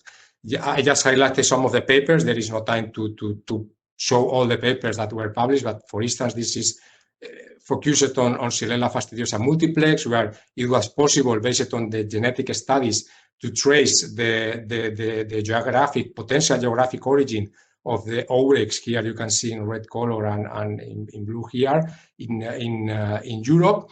And also, more importantly, is the genetic diversity, the recombination events that are in the strains for each specific outbreak. And this also gives some information on the possible, let's say, time horizon of the outbreak in the area, and also potential differences in the host range. As you have more and more variability, probably the host range is more diverse or is going to diverge more. This was also complemented by, again, this is just an example of one paper of pathogenicity test with different subspecies, different sequence times, different strains on different hosts. So that also was, I think, quite informative to narrow the host range for each specific strain in the different outbreaks. That was also took on board on the updates of the EFSA database on host plants. You can see here that is one of the deliverables that was submitted, I think, that this week in the system of the participant portal. And you can see just an example of different plant species with different subspecies, different sequence types, and the host status of these plants. And this obviously will certainly inform the update of the host plant database by EFSA. Okay, and another, I think, quite relevant modification and change in the regulation is that now these statistically sound and risk-based surveys are, let's say, mandatory. First, for the annual surveys that the member states have to do to sustain pest freedom, and in case there is, I think it was a very good point by Donato in the first session of the Congress, highlighting the importance of surveillance as a preventive way to detect as soon as possible the outbreaks, because all the genetic information and epidemiological information is saying that probably these outbreaks were for longer time here in Europe than that it was expected at the beginning. So this is very important to reinforce and to give this statistically basis for the survey. So this is regarding to the annual surveys in the member states that, again, you can see here highlighted in orange, that should follow the guidelines of EFSA for statistically sound and risk-based surveys, in this case for Xylella.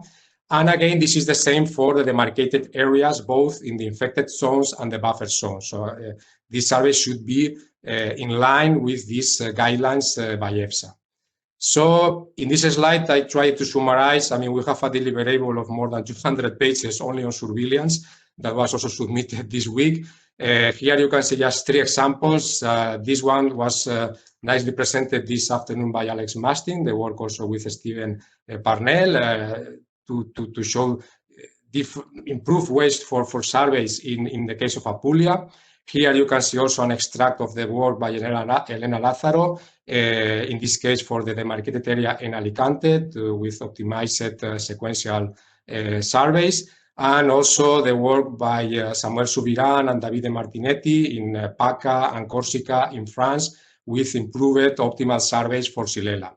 So all of this knowledge was taken on board for drafting these guidelines by EFSA that I noted in a previous slide, where also people from X Factor were involved as external expert or panel members in these guidelines, the general guidelines, the specific guidelines for Xylella, and also the pest survey card that is the complement for the guidelines in this case.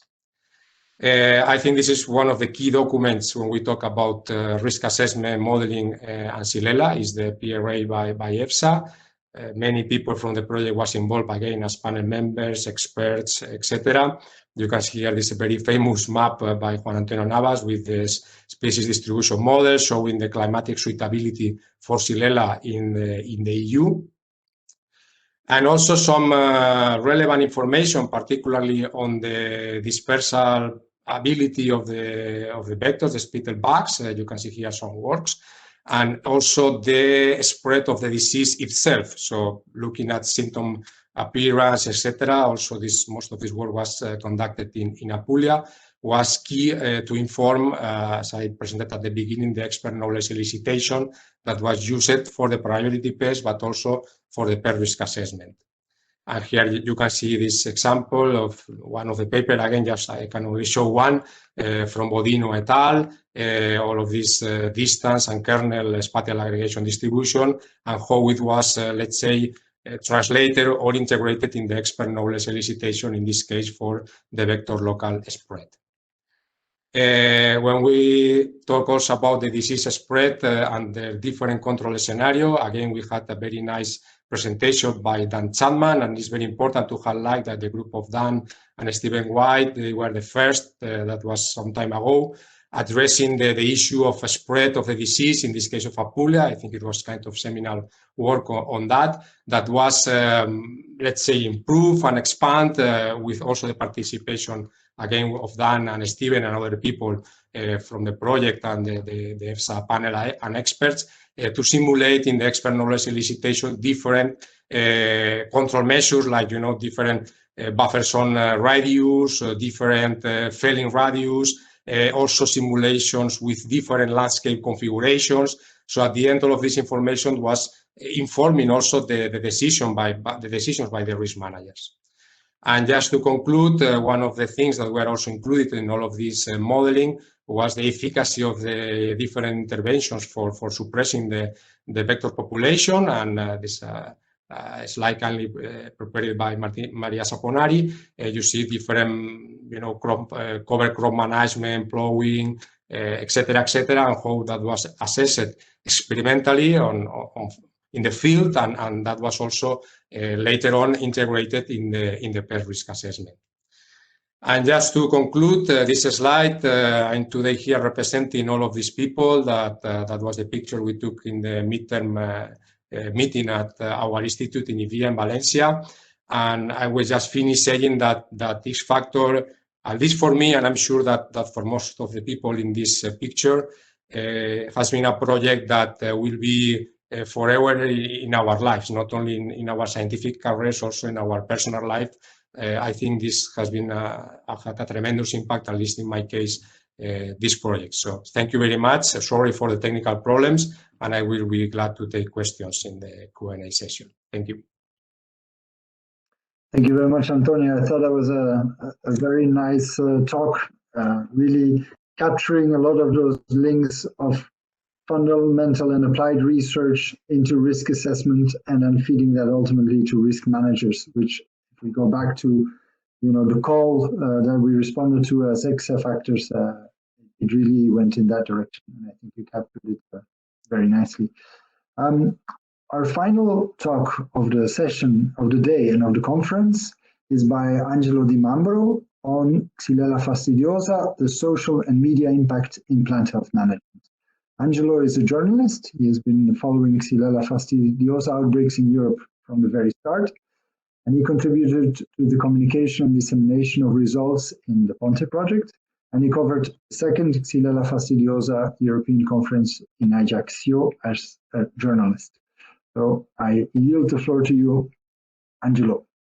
Thank you, Peter. Thank you. Can you hear me? Can you see me? Can you see my screen? Not yet your screen, but we can hear you. Ah, yes. Oh, sorry. I'm arriving. Sure.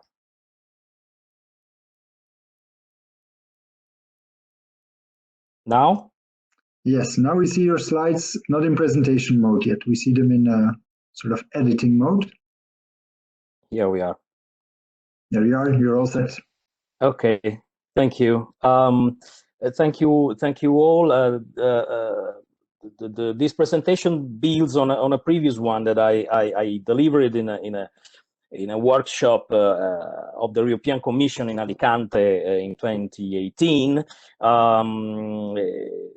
At the time, a reflection in plant science about the role of media and social context in managing plant health crisis, but in plant health management in general, had already started. And this presentation is, among other things, also on developments happened in that regard in recent years. I'm not a scientist, so the presentation will be something different compared to the others that we have seen these days, and I hope it will give a useful contribution in any case. So let's start. In 2014, 2016, the situation was like this. Okay, metaphorically speaking, this is a son of a farmer in Kenya, a 12 years old son that coming back from school, returning from school every day, tries to chase away swarms of locusts, bare hands. In 2014, 2016, roughly 1 year after the first detection of Xylella fastidiosa in Europe, plant scientists and local phytosanitary authorities and phytosanitary authorities in general were trying to counteract swarms of fake news and conspiracy theories on Xylella fastidiosa with the means they had, bare hands, because they were not prepared to do that. It happened that we had an episode of epidemic psychology. Epidemic psychology is a 1990 definition of the sociologist Philip Strong that has gained new visibility in recent times for obvious reasons, because of the pandemics. And it's interesting because this definition has a twofold meaning. It is about the social reaction to the spread of a disease, most of times a new disease, and the unique mechanism of this reaction, that is epidemic itself, in the sense that in epidemics, fear, suspicion, and stigma can spread as a contagion. But how is this possible? I mean, it's a plant pest, it's a plant disease, not an epidemic, but it happened. I try here to give a short summary of what happened in 2014. So after the detection of the first EU Xylella fastidiosa outbreak, let's start from the social context. It happened in Apulia, where olive trees are a matter of identity, are a matter of emotions. And Xylella fastidiosa was found to be the likely and then the demonstrated a primary agent of the olive quick decline syndrome. After that, and after the EU proposed measures, the first EU proposed measures to prevent the pathogen spread in Apulia, fake news stories started proliferating, finding an ideal culture medium in the social media. The fake news and the related conspiracy theories cast doubts on the existence of the pathogen, triggered an epidemic of absurd explanation on its introduction and dismissed the international protocols to counteract the infection. These widespread misperception had real consequences. Protests to prevent the removal of infected trees. A political note: in this context, the regional and national government did not share the same view of the emergency, let's say. And then also farmers, they missed some clarity on compensations. So we had a situation in which different institutional sources, stakeholders, NGOs, everybody was giving a different version of the story. And then, of course, there were scientists. But in all this mess, it happened also that scientists were accused of spreading the bacterium, and they were investigated by public prosecutors. After that, Xylella fastidiosa become appealing for national mainstream media. And what happens there? Xylella fastidiosa is no longer a plant health emergency, is a political debate. And mainstream media cover it as a political debate. So they give the same space to the views of scientists and to the stories of the plotters. Of course, these increase confusion.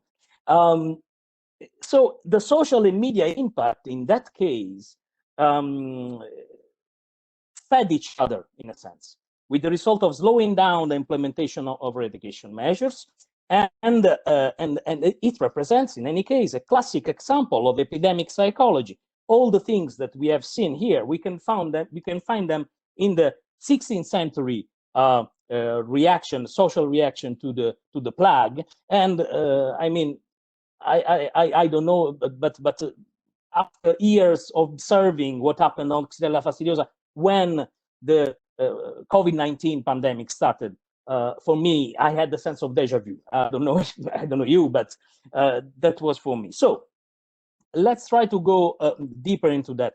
The epidemiological triangle helps us to ask the right questions when it comes to social and media context in plant health management.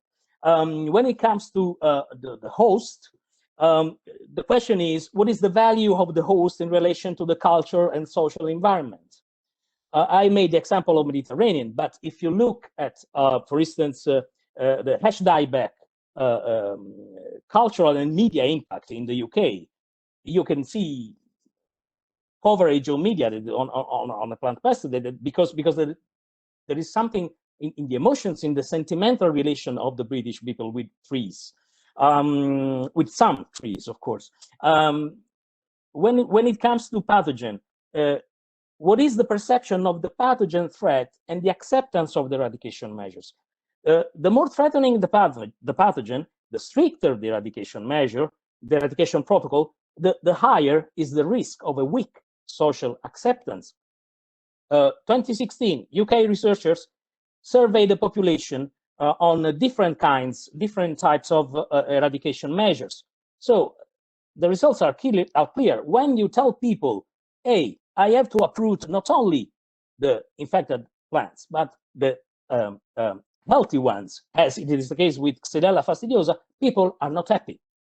Third point, and I will be short on that, because I said something already on media and society, I will say something on policy making. The policy making context here is that the plant health is the daughter of a lesser god in health policy, in terms of studies and budget. So nobody was expecting something like that, and nobody was prepared to manage something like that. But what happened? 2016 onwards. So the situation is the same. The swarm is there. There's fake news and conspiracy theories, but the attitude of scientists and also phytosanitary authorities is a bit different. Let's look at some examples. this has happened also thanks to the Ponte project and X factors. For instance, first example, part of the presentation I am delivering, I made it thanks to the monitoring plant pest systems of EFSA and Medicis. An EFSA poster in the EFSA conference shows that shows the numbers, and that the Xylella fastidiosa is the most popular plant pest in the media. The systems as such are very useful to understand the perception, the public perception about a single plant pest, and the perception about the proposed management measures to tackle the disease.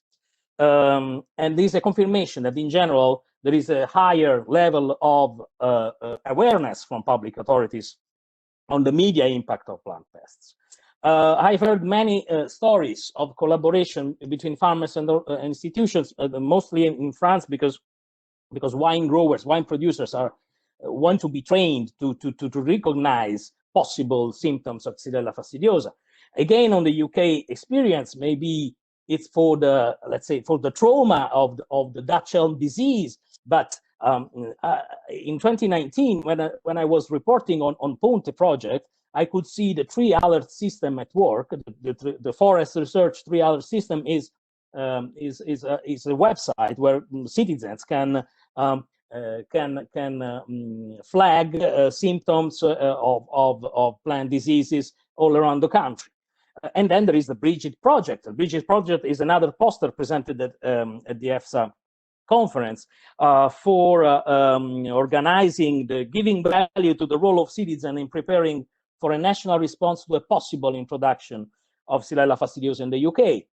Finally, a Twitter profile that I discovered a few days ago of the surveillance team of the Apulia region phytosanitary authorities. That was inconceivable until 3 or 4 years ago.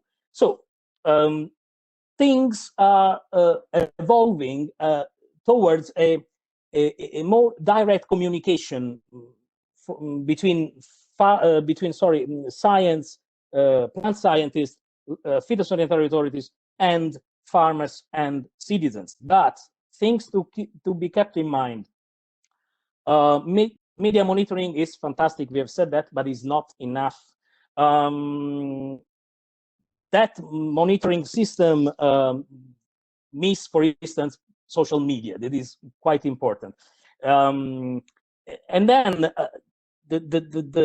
when you have conspiracy theories or fake news going on social media, you can't counteract with flyers or with I don't know, posters in the streets.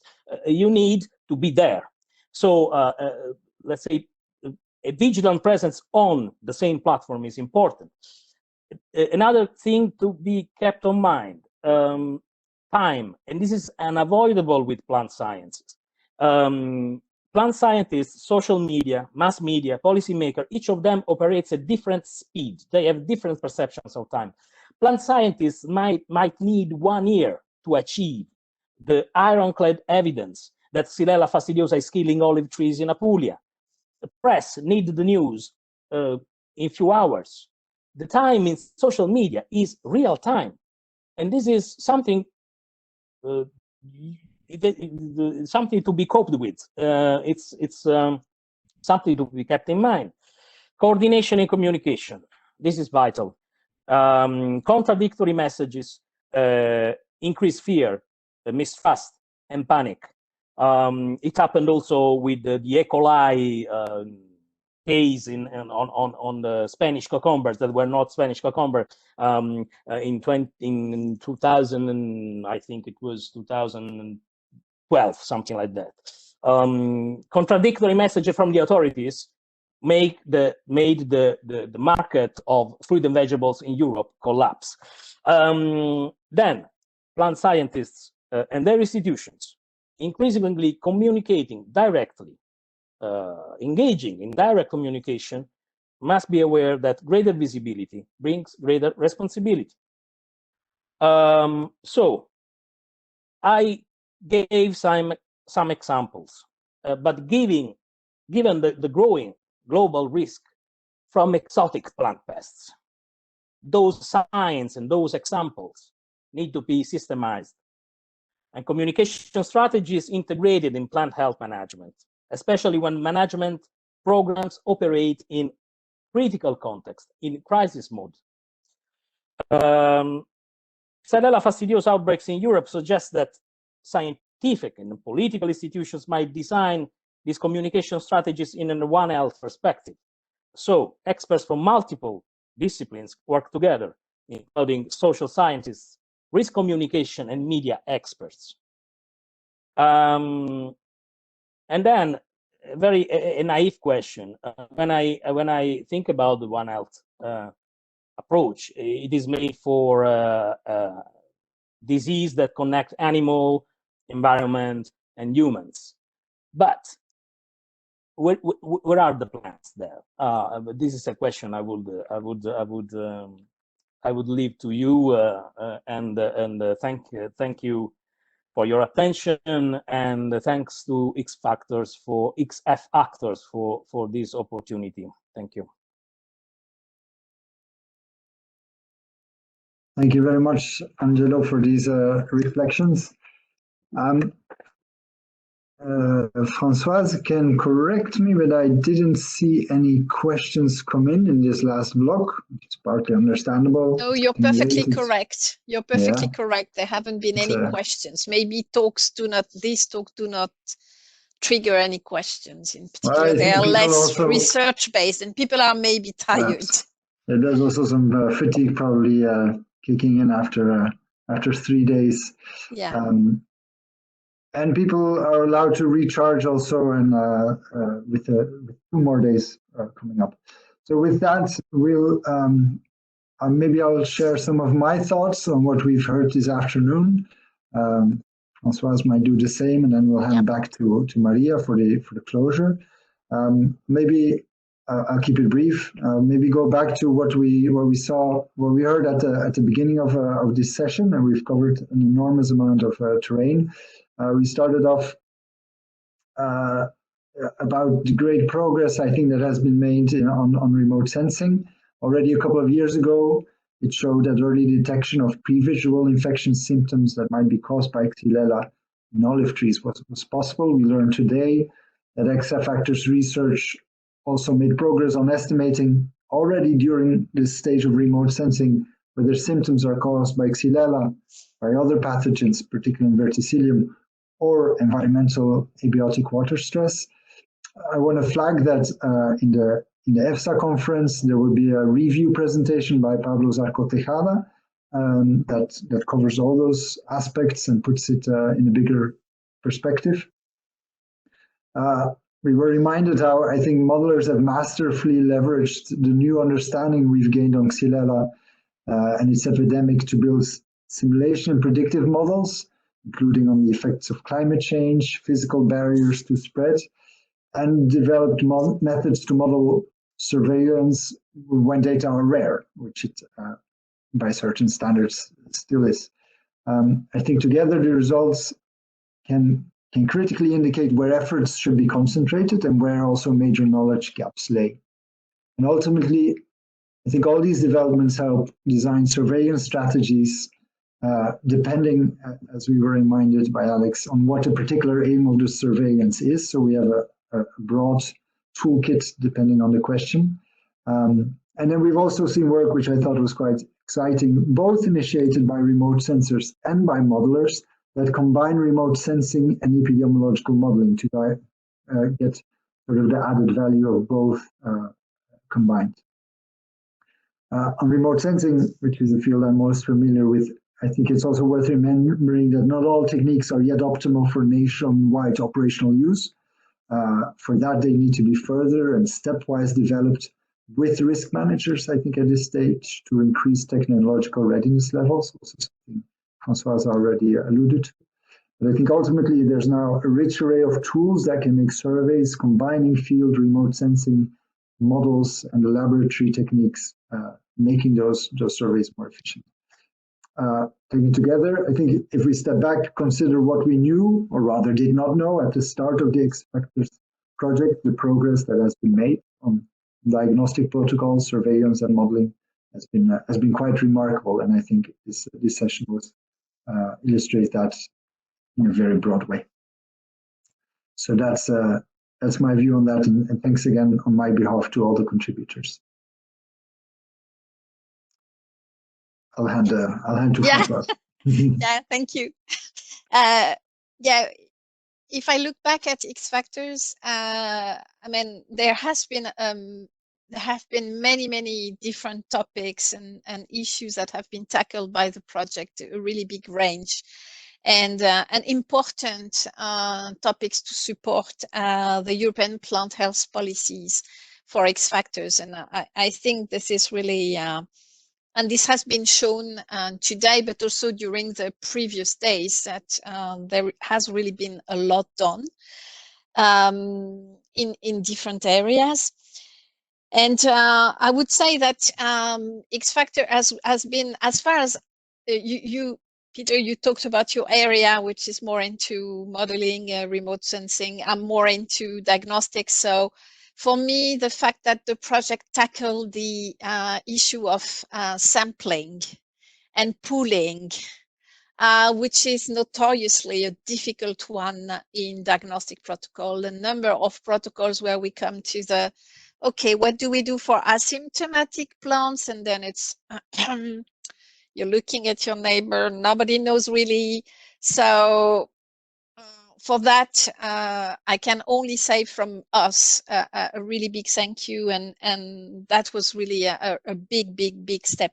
But I think that every piece of research that has happened is really a break into the maybe a castle or a house at least that has been built, and so that's really very important. So I will not repeat what Peter has said, but the step towards early detection, I know that a lot of people really we are waiting for the tool that can make detection easier, quicker, and so of course we're looking at the new technologies with that angle. So how will they help us to do our work better, more efficiently? Because I think that new technologies such as remote sensing, I do not see, as you say, as replacing, but more as making inspection more efficient.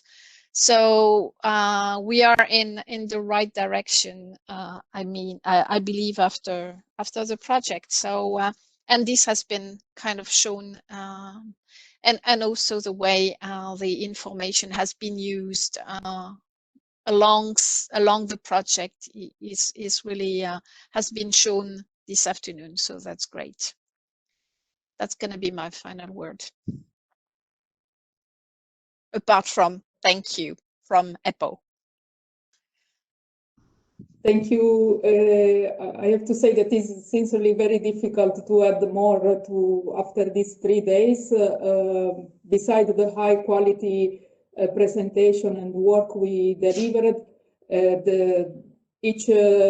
all the chairs greatly spotted the measure input and the measure achievement that we have obtained in all the fields we have worked on. So I will not add any details this evening, because then on Friday I have been asked to make a concluding remark, and so I will use all the input you are providing as chair, summarizing what we have achieved and what are the future, the new route we opened with our findings, and so on. I will not bother tonight, but on Friday.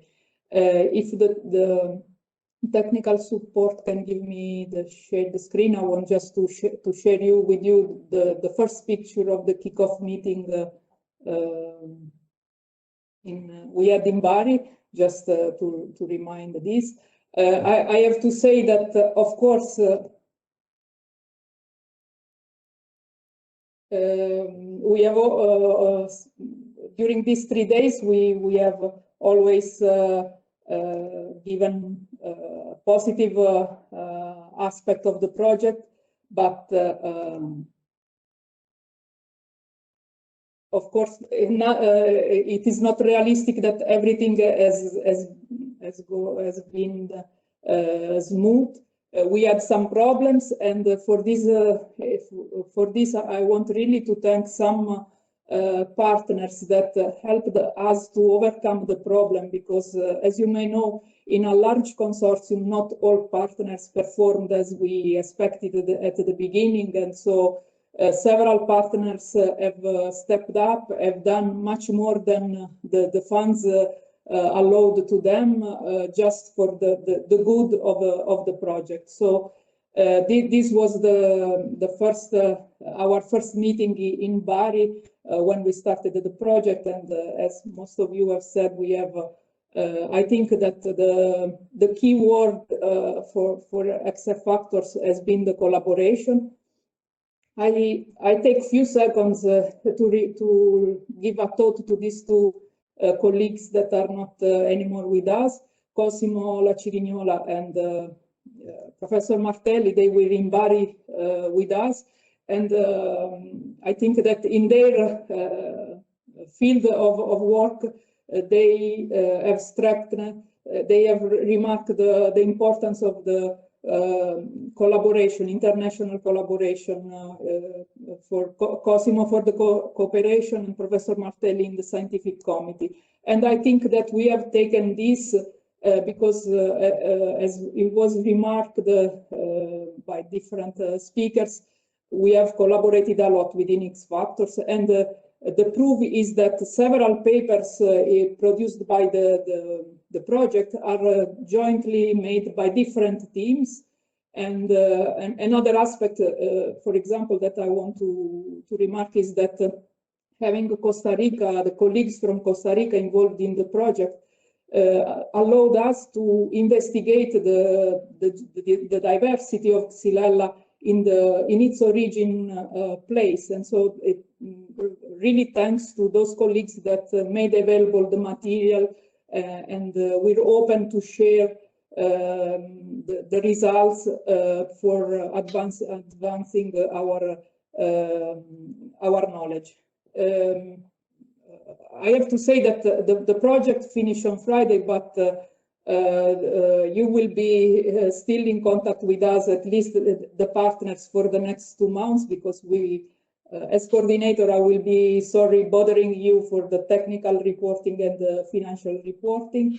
And I also want to thank EFSA that was willing to cooperate with us in for our annual meeting. Those remarked in yellow are those that we jointly made with the European Conference. This was very important to boost our network with other scientists, as also to enlarge the visibility of our results. So it was not just, this gave us the opportunity not to have just an internal meeting, but our results were broadly shared with the community. So thanks a lot to EFSA for this.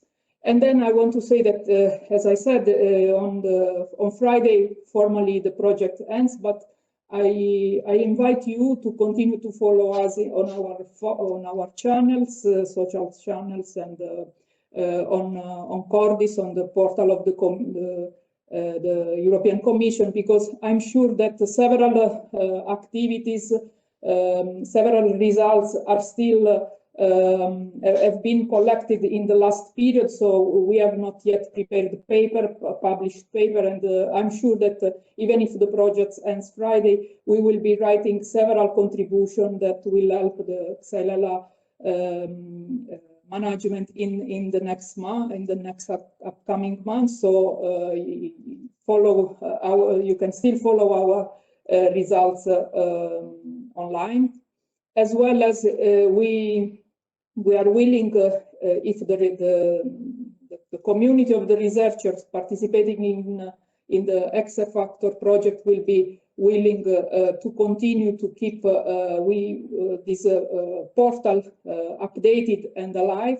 It will be a very important aspect where to merge and all the results and all the outcomes of the project, because as often it happened that we for each project we open a new website because it's also something requested by the funding agency, but then after the project ends, all the information are lost because the website cannot be maintained for after the project ends. So in this case, we thank HEPO for being available to host this part of the portal, so we can have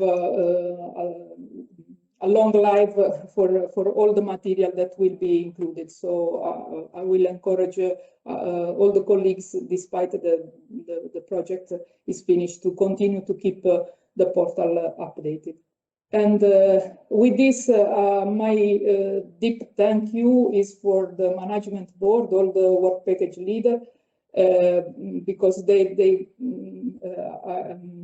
as we said, the project is multidisciplinary. Personally, I'm expert and I have expertise only on a small branch.